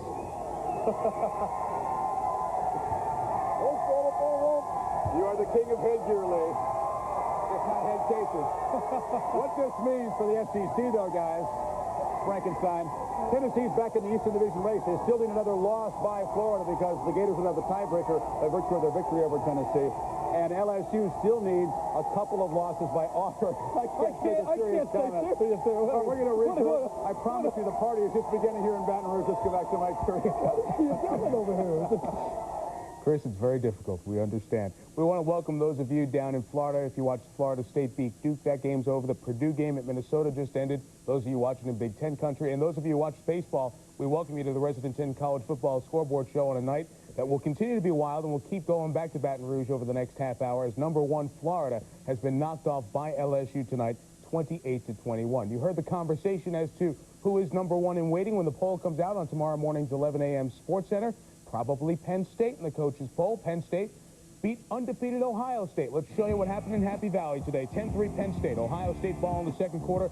Joe Germain, who played 3 quarters of this game. Stanley Jackson wasn't effective in the first about 17 minutes or so. Up top to D. Miller. Spectacular catch in double coverage. Game tied at 10. Penn State driving. Mike McQuarrie, 6-yard touchdown pass to Joe Nastasi. 17-10. The lead was by 4 for Penn State. Ohio State takes the lead. Germain to a wide-open David Boston, called for celebration, believe it or not, on this play, but that didn't hurt them. Ohio State led by 10. Penn State grounded out. You're going to hear why in a minute. Aaron Harris, incredible run. 51-yarder, 3-point game. Defense for the Nittany Lions, they hold. And then Curtis Enis. Last year, Curtis Enis heard it from the fans, took it personally for his poor performance against Ohio State, came up big today, and Joe Paterno beats John Cooper. Penn State beats Ohio State 31-27. We told you that Enis took it tough. He got a letter from a fan who was unhappy. He held on to that letter for a year, burned it before today's game, and was emotional after the game. The entire game was fun. I mean, we came out there.